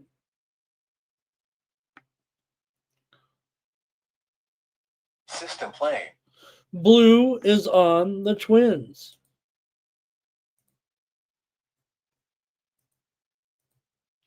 Jermaine, maybe he's on the Twins. Maybe Blue says, I heard a lot of Twins. Jerry says, no props for those players out there. Yeah, it just was, you got to figure like a one night off, right? And Will says that is going to sway me to Milwaukee. Milwaukee at home and stuff like that. So, and it does affect the lineup here too, obviously. So I am on Milwaukee here tonight. Look, both pitchers have been strong. Both teams look good here right now. I know the Minnesota, this win streak is impressive. It put them 4 games over 500. I don't think they're much better than the Brewers, or even better than the Brewers. Maybe these teams are about Milwaukee definitely leaving something to be desired at 2 games under 500 so far. I think we need to see a little bit of improvement from them. They've been a terrible underdog so far. The Brewers just 6-16, but again, Minnesota was struggling on the road before they hit this winning streak. Milwaukee has done a nice job at home. So I'll just have to take them as a dog with these 2 key players. Feels like likely out of the lineup tonight. Yeah, and that's who said it right there. Oh yeah, Jermaine says. He was down and out, right, for sure. But I think that's just and look, Minnesota's playing very hard. It totally was a motivator. Could they have avoided that collision? They were going hard, right? And Twisted says he thinks Ryan's due to get blowed up a little bit. And Ramon loves I do, man. Maybe I'm just lazy though too. I've always been a round table kind of guy, but as I've gotten older, the round table's a little harder for uh, a little harder to finish. You know what I mean, to go to get it all the way through there. All right, Brewers not hitting here this month, says Fernando. Well, I understand. Hey, Fernando's our Brewers correspondent, but a good thing they're getting good pitching. They did light up the Guardians, obviously, in that last game, but they lost that series. Got those back-to-back shutouts. I'm sure that's what Fernando was disappointed in. All right, I don't know if this is maybe it's I don't think it's a rivalry of any kind. It's a division matchup, though, between Colorado and Arizona. I think we know who the pitcher is here, right? Oh boy. I've seen two names so far. It's either Marquez or Blaylock. I'm going to have to look into this one a little bit. What do you guys have here? I don't think we know, do we? I thought it was Blaylock, but maybe it's going to be Herman Marquez, huh?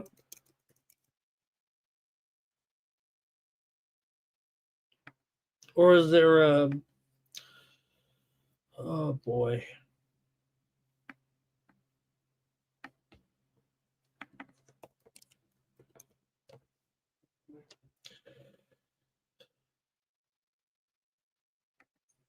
Blaylock got sent back down. I think we're in a holding pattern. I think it maybe still is undecided here, right? Between Colorado and Arizona here today. So part of the problem here too is a $4 line. So not sure why I'm all worried about it, but total here definitely is maybe it's not. It's gone down. The total's down here to about 9 with Corbin Burns. When we know Corbin Burns, we'll talk about Burns. 2.95 ERA, 264 BABIP, looking pretty decent here for Burns. 2-1 record. Arizona's 4-3 with Burns on the mound. Run line is very tough to. Even the run line is a pretty tough ask here, price wise. But look, even though we know the Rockies here have, just got swept again by Texas. They're still plus. Let's see, Arizona's -1.5, -175. I'll just go to the chat. We're not going to spend too much time on this one given the circumstances, but Arizona's won 6 of the last 8 meetings between the two teams. Colorado's lost 11 of their last 12. Arizona's 7-1 at home last 8 against Colorado. Arizona's gone under in 11 of their last 15 and 6 of their last 7 at home. Colorado's gone over in 9 of their last 11 games overall. So we're getting it together here right now and see what we got. Jermaine says maybe it will be Blaylock in here today. Jerry says he's on the Rockies team total over 2.5 and 3.5 as well. And Cinna figure it out. Maybe wants to take the Rockies. Wish I knew what was going on with the pitching. Even I don't even know right now. Let me try one more thing. See if I can find check the old Rockies beat writers here anyway.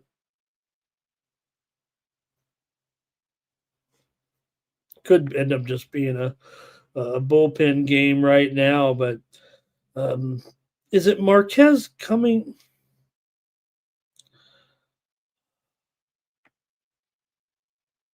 All right, I'm not going to get too worked up over that.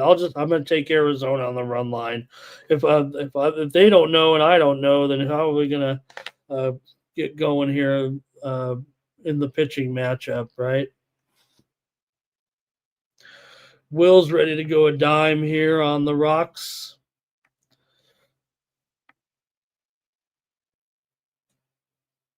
And Jerry says maybe the Rockies specialize in what Burns is delivering. That's interesting. I don't know if it's going to get me off of this right now, but I'm just going to go with the Arizona, lay the 1.5, minus 175 for me. I can't get involved still with Colorado. And again, I'm thinking, let me see. I'm going to try one more thing here. Try to make my educated guess here.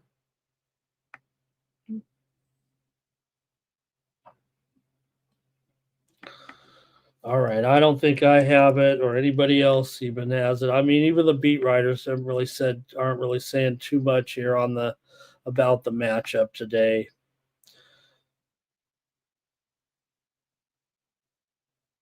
Okay, here we go. All right, for the Rockies today, it looks like we're going to be getting Carson Palmquist. He was scratched ahead of his regular start at Albuquerque. So maybe this pitcher here will make his debut, one of their top prospects here for sure, in Carson Palmquist coming up here. Number 9 prospect at the start of the season, but so far in Albuquerque, 1.8 whip or a 1.1 whip so far this season, and also been pretty strong, not allowing any home runs. So big improvement from this player so far.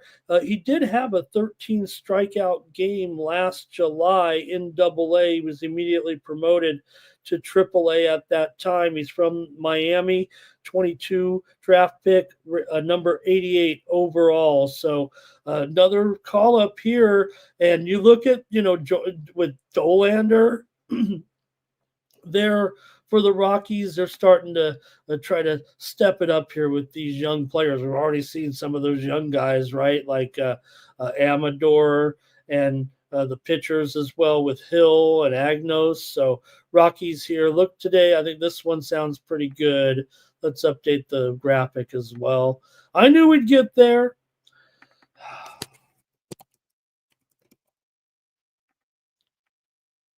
And let's say that sounds like a pretty good uh, possibility here today in this one. So, all right, I'm going to write that. I'm going to write it down here on my blank spot even.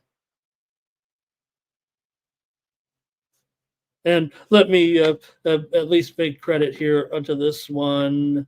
Let's see here.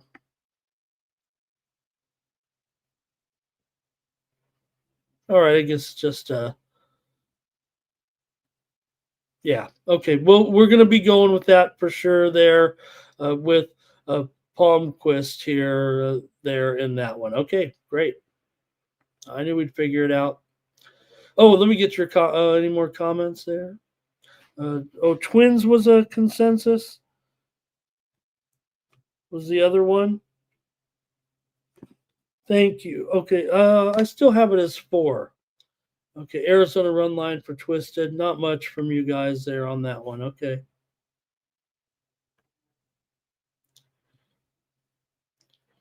Twisted. I think yesterday, Twisted, we did have 2 plays there. Now, it was a short card, so maybe that's part of it. But yesterday, I just had Nationals and Braves under yesterday as a premium. That was a winner. And the White Sox and Reds under also. But that was the only 2 I had yesterday. Nothing on the late card. But they should be getting on there. Hopefully, you guys are seeing them, the premiums. The day before, I had 6 plays on the premiums and on the winnable account. And the day before that, we had in the major leagues on let's see here. on. Hopefully, I'm getting those right. On Wednesday, we had 6. Tuesday, there were 6. So I hope you're getting these. I'll check to see if there's an issue there. All right. Blue sees it. I think the old running around the bases there.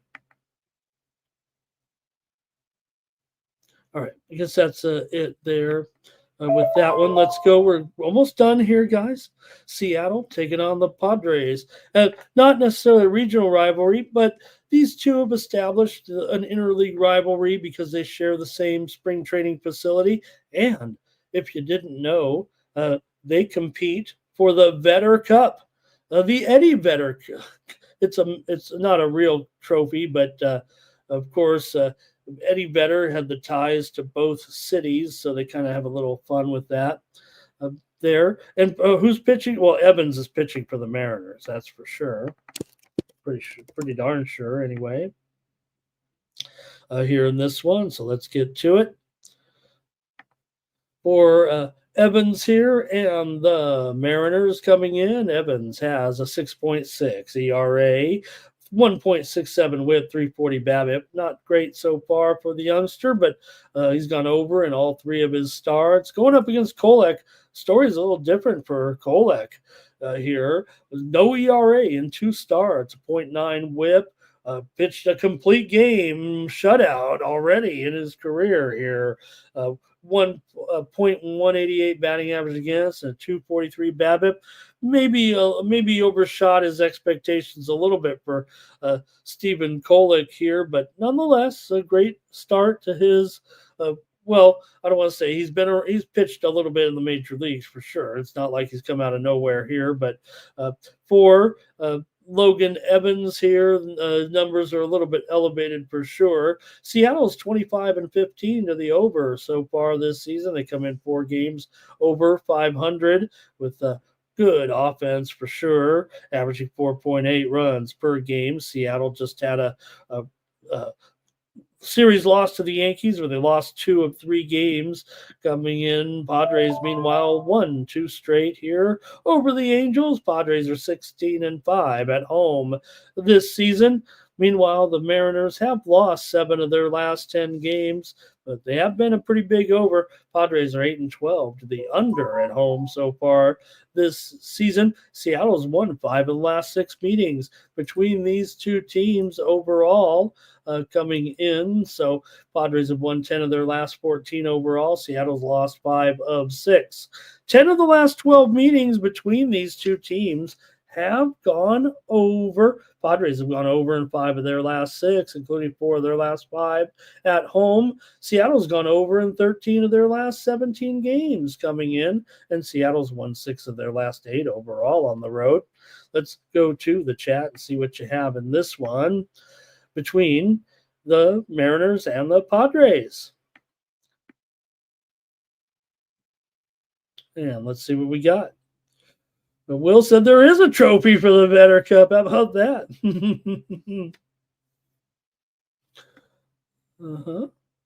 And he'll take the Padres at home. And he loves rooting against the Mariners. NYC Bar. Padres run line here. And blue. No. In fact, exactly the opposite. This is one of the games I like the over, and I'm going to make that as my pick. Here, look, I love Kolek.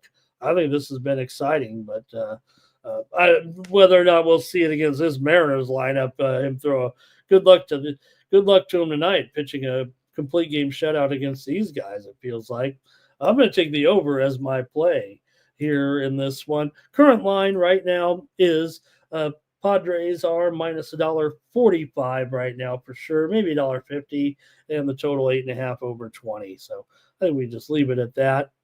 And I'll take the over in this one tonight. But I don't know. I might have to look at Cal Raleigh in this one, right, for the home run, maybe a little bit.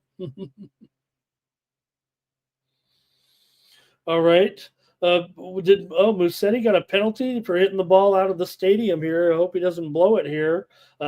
Already about to, He's already got broken here, and they're back to 4-4 on serve now all of a sudden. So going to need him to pull this one out now all of a sudden, and it feels like the momentum in the match has totally swung Carlos's way. Blue says the Padres' bats are hot. Yeah, these guys can hit all right. I don't think Fernando got hit in the butt there in that last game, though, right, with the pitch. Kind of hard to get hit, but I know he did go 0 for 4. Okay, let's go to the next one right now. Mussetti's all upset. He's falling apart. Angels and Dodgers, the freeway series here. Dodgers 300, total 9.5. Feels like 9.5 right now. This one's gone up for sure. Maybe 9 over 20, but feels like 9.5. I'll leave it at that. There's plenty of 9 over 20s and some 9.5 unders right now with Jack Kokonowitz. He's going here for the Angels in this one. And looks like Dustin May does get the start here for the Dodgers. Remember, May kind of needs an extra day off right now, and the Dodgers pitching is a bit of a mess for sure. But they were able to manage the situation easily there last night because of the blowout win over the A's. Clayton Kershaw should be returning tomorrow as well. So the Dodgers ended up pitching Sauer for 4 innings. Bandy came in, and then Robleski, they were able to get 4 innings out of him. So that was key because they're going to need some relievers here. I don't, May's not going to go that long. He did just have, I believe, his longest outing of the season. I think he either went 5 2/3 or 6 1/3 innings in his last start. 4.08 ERA, 227 batting average against for May. Kokonowitz 5.23 ERA coming into this one. 291 Babbitt here coming in. Dodgers averaging 5.8 runs per game, going up against the pitcher who's been getting racked a little bit. In Kokonowitz, he's 2-5. May is 1-3. Dodgers have gone over in 12 of their last 18. They've gone over in 8 straight games at home. The Angels have gone over in 11 of their last 15. They're just 1-11 here in Dodger Stadium in the last 12 games overall. Also just 2-12 in the last 14. They lose at home too to these guys. In the freeway series, Angels have lost 13 of 18. 4 of the last 6 meetings have gone over. I'm going over with the Angels and the Dodgers here tonight. I'll call it 9 I'll call it 9.5 under 9.5 under 20, so we can give me the tougher line here a little bit. And I'll take the over with the Angels and the Dodgers. Let's get your plays, though, here in this one. And it's going to be Jermaine took the Padres, by the way. Blue will lay 4.5 runs with the Dodgers. Will's taking the Dodgers tonight. And Blue was 7-5 with his picks yesterday, it looks like. Good job. Oh, man, a snake is on the golf course here, right in the middle of the fairway. Oh, my God. What an intimidating sight. Robert's going with the over. And Jermaine is a fan of Kokonowitz. And they're toying with the snake here. Nobody wants to pick it up, and nobody wants to hit a shot with your back to a snake, even if it look like just a pretty standard snake there. They're kind of trying to escort him off the course. He's going right for the ball here, maybe. This snake is holding up play here. This has got to be the slowest snake in the world. Tariq has the Dodgers on the run line here. I'm watching the golf. I hope you can see it in the reflection there of the snake. Right there. They're trying to get rid of the snake. The snake is going to the ball. He's going to do it. Is he going to attack the ball? No, he's not. He's slithering right past the ball very, very slowly here.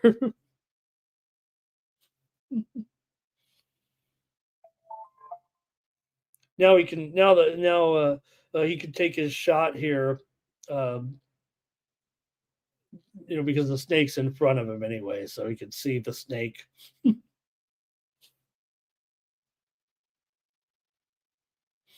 All right, let me go to the next one here. I think we're almost done, and we got WNBA coming up. All right, here we go with the Athletics taking on the Giants here in this one. You got for the A's. I think we know who. I think we got this one down too. JP Sears. Here I typed all these in pretty early because of the internet problems that I had. But you got Webb here. He's $2 now. The widely reported steam did come in on the Giants here, and the total moved higher as well. So look at the $2 favorite here for the Giants against the A's in this heated rivalry. Come on, JP Sears is in there with his 2.8 ERA. You got to be kidding me. Sears, a 1 whip, 222 batting average against, and 244 BABIP. Meanwhile, Webb, yes, 2.6 ERA. Yes, Webb is one of those guys who you could put him up there. You look at the Cy Young, he's probably in there in the top 5 or 6 guys here in the National League this season. I mean, yeah, you got Skeens, you got Yamamoto, maybe Green, maybe Weaver, but Webb is the top 5, top 6 pitcher in the National League as far as the odds are concerned. And the Giants are struggling here. They just lost 2 out of 3 at home to Arizona. So it wasn't a great series. The A's, yeah, they played the Dodgers. Okay, I get it. But remember, they whipped up on the Dodgers one of those games, 11-1. So Sears has been pretty good, no doubt about it. And you have a Giants team here that they're 2-10 against left-handed pitching this season. 2 wins, 10 losses. So I don't know. It seems like a good time for those Sharps to pound the Giants up to $2. I don't want any part of that. Here, when we know the A's, we know they're mashing along, and they'll probably get up for this game, right? Yeah, they give the pitching hasn't been great. Beyond that, the bullpen could be better for sure for the A's. I think it's one of their bugaboos here. 5.75 ERA. The Giants have the best bullpen in the league. We know that, but I got to try the A's here on the run line for sure today. Maybe even sprinkle the money line here. These guys can hit. Been loving these A's so far this season. 500 team, 22-22 overall. Sure, the Giants are great. 25-19. They're good, I guess. I guess we'll call them good.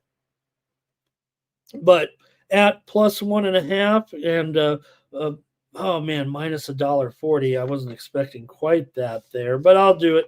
Give me the A's on the run line here. I got to keep going to the A's at this point.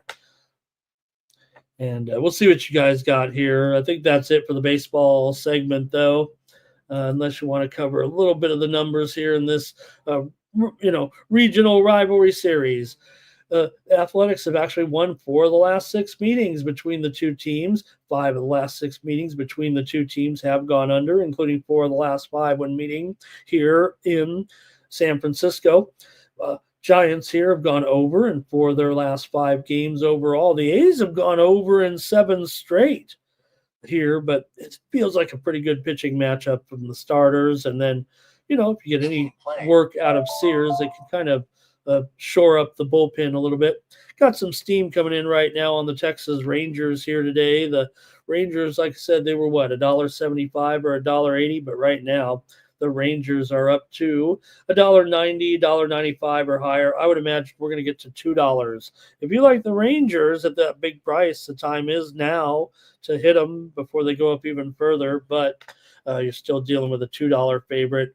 I was on the under in that game, but the steam is obviously coming in here right now on the Rangers. Going to take them up about 20 cents, it feels like, here right now. All right. Here come the comments. A's and Giants here tonight. We've got Will on the Giants here in this one. And Jermaine likes the Giants as well. And Musetti fighting back here. It's 5-5, but Alcaraz is on game point here. Still, Musetti going to serve. They could end up in a likely tiebreaker here. And let's see here. Blues on the A's here. Tariq, I think, on the run line here, possibly. Robert likes the over, especially at this low total. I think is what he feels like. And it is gone over here, juicing up a little bit, it feels like. And that might be it from you guys. That might be it. That might be it for the baseball segment here right now.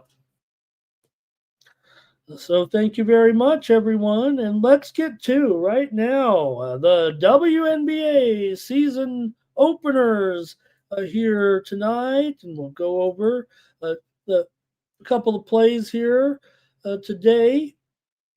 And maybe take a look at these lineups as well and who's on what team. And maybe we can look at some info or trends. But for the most part, we're getting ready to roll here in the W for today. And start the season off, right? With the Atlanta Dream taking on the Minnesota Lynx here in this one. And look at these road favorites. All the road teams are favored here to start the season here in the WNBA. So we'll see. That might be, I don't know if anybody's going to go clean sweep, right? Laying all these points on the road here. But you have Atlanta in this, or I'm sorry, Minnesota 5.5, 163.5 here in this opening night matchup. For the Lynx here, you're going to have Nafisa Collier certainly leading the way for this team. You got Courtney Williams, certainly one of my favorite point guards in the league. And I think Alana Smith was on the injury list here, or at least the injury report to start off. Let me see what it looks like right now. She is probable here. Kayla McBride, also probable. She was on the list here with personal listed personal here. So I would think that's Minnesota trotting out there a pretty good lineup to start. Bridget Carlton also in there, and also Natisha Heidemann as well for Dallas. Look, you get Paige Beckers here, so I don't know. This Dallas team looks improved to me. It's the depth that appears to be the problem. I mean, you got Beckers. It feels like she'll be an immediate impact player. I think it's a can't miss situation. You still have Enrique in there, right? You got, remember, Dejanay Carrington, my favorite player, now on Dallas as well. And you got Tiara McCowan. So I don't know. Dallas feels like they've got a pretty good team here. I think they're not getting respected very much. I know the Sharps are on Minnesota here. I've heard all the talk already, and Minnesota's going to be a pretty strong team. But I don't know if I'm trusting Minnesota here on the road. But again, maybe it's a little bit of the depth issue here so far. They do have Tyasha Harris, a pretty good player for Dallas. I believe she have some question mark here. She's questionable in this game, but let's see if you guys are interested today in the WNBA. I think a lot of people are going to be on Minnesota, and I'm not sure I'm going to be. It's just that, I don't know why people aren't looking at this Dallas team a little bit more, but Robert here is ready for the action. See if we got any plays. One of the dogs will win, says Blue. Robert's with me on the wings here. Futures in the NBA here, say Fernando. Good call here, Fernando. Look, let me cover the odds here on opening day at least and let everyone know who the best teams are in that form, right? You don't need me to tell you necessarily about who the best teams are. I like to look at the odds anyway. So Liberty, Liberty here plus 225 to win it all. The Fever plus 260. Aces plus 360. The Lynx are plus $4. The Mercury are $9. The Storm 22 to 1, the Dream 35 to 1, Sparks are 45 to 1, the Sky is 75 to 1, this Dallas team is 80 to 1, Connecticut's 500 to 1. They've taken a big tumble in the off season, but it doesn't seem like anything called Connecticut in women's basketball should be 500 to 1, but so are Golden State and also the Washington Mystics. Golden State, new team here in the league. We'll talk about him here in just a moment. So I'm trying Dallas here with Beckers in the opener today. I know the Sharps are on Minnesota. A lot of respected bettors are on Minnesota here, but I like what Dallas has done here. I mean, why wouldn't Enrique, be okay this season with this lineup, especially playing with Beckers here? I want to take Dallas in this one tonight. But like I said, I think a lot of people are on this. A lot of sharps are on Minnesota, it feels like to me. And I'm going to take Dallas here. All right, let's keep it moving here right now with our next matchup between Atlanta and Washington. Oops, we got a few more comments here. So Fernando asked me about futures, though. I don't know if I want to make a pick on a whim here necessarily, but I don't know if I'm liking any of those top favorites. I mean, I like, they might be pretty solid, but I kind of would probably rather get involved with it. I don't know. No, I don't know if I have anything just yet.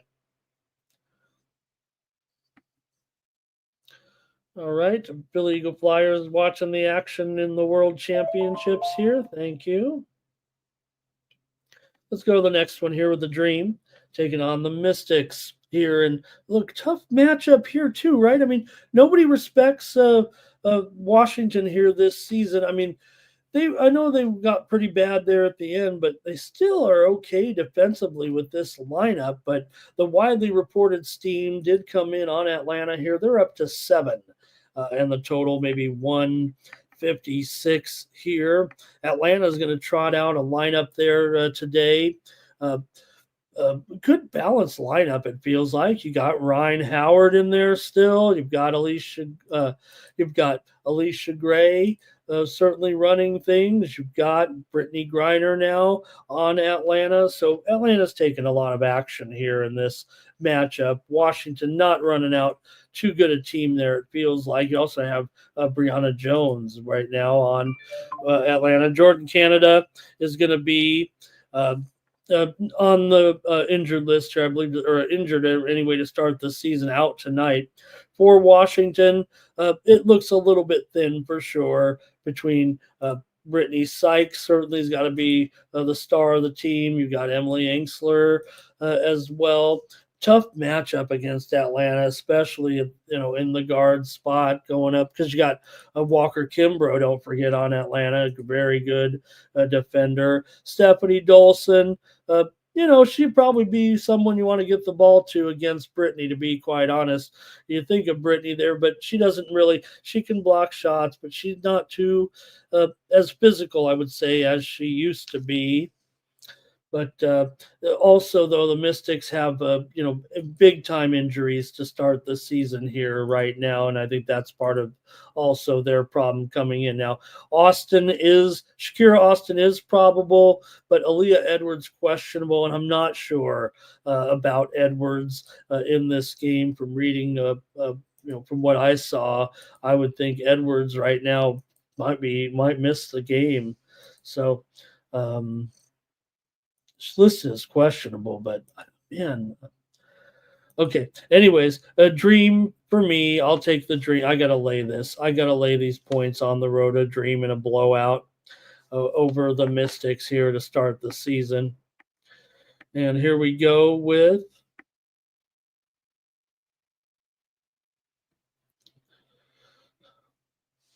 And Jerry says that they need a lot of improvement there, a lot of improvement. Will says he likes the Comets today. He likes Houston Comets to come back in the league and rock this league. Bring back the Comets, Will says. A dream in the under for Jerry. And Philly Eagle Flyer here. What would he say? I don't know. Oh, it's 4-2 in the game there. And Will says they want to bring back the Comets soon. Does feel like that was a great product for sure. And who else could they bring back? Or well, we know the next teams. We know with Toronto is the next team in, right? We know Toronto is coming back, right? And Twisted talking about this match, but Alcaraz leads the tiebreak here, off to the start, 2-1 now. The Musetti fans are going crazy, but it feels like it's going to be just short, you guys. I'm sorry. Robert liking the under here in this one, and Blue is going to go with me on the dream. And I think that's going to do it in that one. All right. One more here in the WNBA tonight. And it's going to be the Sparks taking on the Valkyries here. So got to see what happens. You got an expansion team out here for sure today, and they're getting 6.5 points from a Sparks team that still missing Cameron Brink here to open the season. But Kelsey Plum now on the Sparks. She'll be running the show. You got De'Erica Hamby. Did we see enough improvement from the Sparks? I mean, they're starting Odyssey Sims probably tonight. Sims was basically stuck in Europe and got the call over late in the season. Look, I mean, she's probably still a WNBA player, but she was marginal at best just to get back in the league, it feels like. Still, you got Rakia Jackson. You got Azura Stevens here for LA. And still a big favorite on the road here in this one, going up against this new team, Golden State, but plenty of names that you're going to be familiar with. Tiffany Hayes probably leading the way for this club. Also, Bentley as well will be in this starting lineup. Monique Billings, also a big impact player there, and Kayla Thornton for the Valkyries. But they do start with a couple of dinged up players as well, but they wanted to go with this roster, I think. They did make those final cuts, but I think Martin, she might be, I didn't see her on the injured list, but they were talking about, I think, a game type of game time decision there a little bit. So I'm going under as my play, by the way, in this game. Currently, the line is Sparks minus 6.5 and the 5.5. 5.5 or 6, and the total has gone up to 163. So I like that, but I'm going under. I liked it so much I put the total in there twice, didn't I? I like the under in the Sparks and the Valkyries here tonight as my first totals play on the show here. And that's going to do it here pretty much. Now Alcaraz 5-2 because Musetti on a miss hit. Not that he was going to win that point. That's it for the morning's team. Thank you, everybody. Robert likes the over, but Robert guy got a challenge there on the last game. So, all right, that's going to do it. Philly Eagle Flyer likes Chelsea in the first half draw here. Blue might like the Valkyries here. I think he might be saying, how do they look? I think he might be saying, how these ladies look. All right, that's it for the morning steam show. I want to thank everybody for being here. And look, if Blue comes through with the consensus, well, maybe we'll fire it back up. I'll pay attention to you guys a little more and get that contest started so we can kind of try to win some money for somebody here. I was trying to stay on for the match to end, but I think Alcaraz has got it, guys. All right, that's going to do it for the morning steam show. We do have one football game tonight between the Memphis Showboats and the San Antonio. It didn't even qualify for a graphic because both teams have already been eliminated in the UFL. Both teams are 1-6 coming in. They're the worst two teams in the league. So I guess I got, I mentioned it. I better make I'm going to take. I'm gonna maybe I should roll the dice here, but I'm I'm going to try Memphis here on the road. That'll be my pick. Basically pulling one out of the hat on this one. Who knows in that game, but I'll try Memphis here on the road. They've been slightly better defensively, if you can call it better here. I think they give up a few less points. That's all there is to it with these bad teams right now. Hey, it's 5-4. Here, I want to stay on here and get this set winner here. Mussetti's going to tie break my go a while, though. You guys are talking about it. Robert's ready for Formula One. Maybe we'll have a little pick down there. Will says, when am I going? July. I'm going to San Diego. There, Will. Thanks, everybody. I want to try to last this one out, but hey, you know what? I'll do the commercial here real quick. Please consider picking up more plays from me today. I am hot in Major League Baseball. I know they said in there, but I know everybody's getting them. Easy to say that, one guy didn't get the Alcaraz going to have match point here right now, but I'd hear from everybody if we weren't getting all the plays out there in baseball. It's really in basketball and hockey where I haven't had many premiums here with my winnable picks. I mean, I'm giving you one play here on the show, and then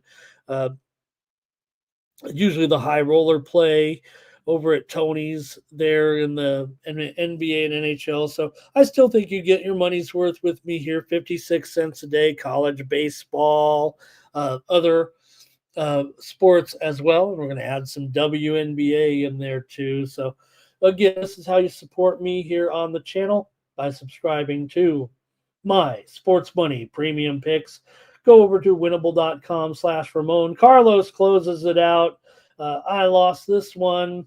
I think that was a premium. So anyways, check me out over at winnable.com. Would you click the QR code in the lower right-hand corner or the upper corner of the screen right there and get those premium picks here from the Sports Money, my Sports Money picks here. That's it. We lost that one, but good match there.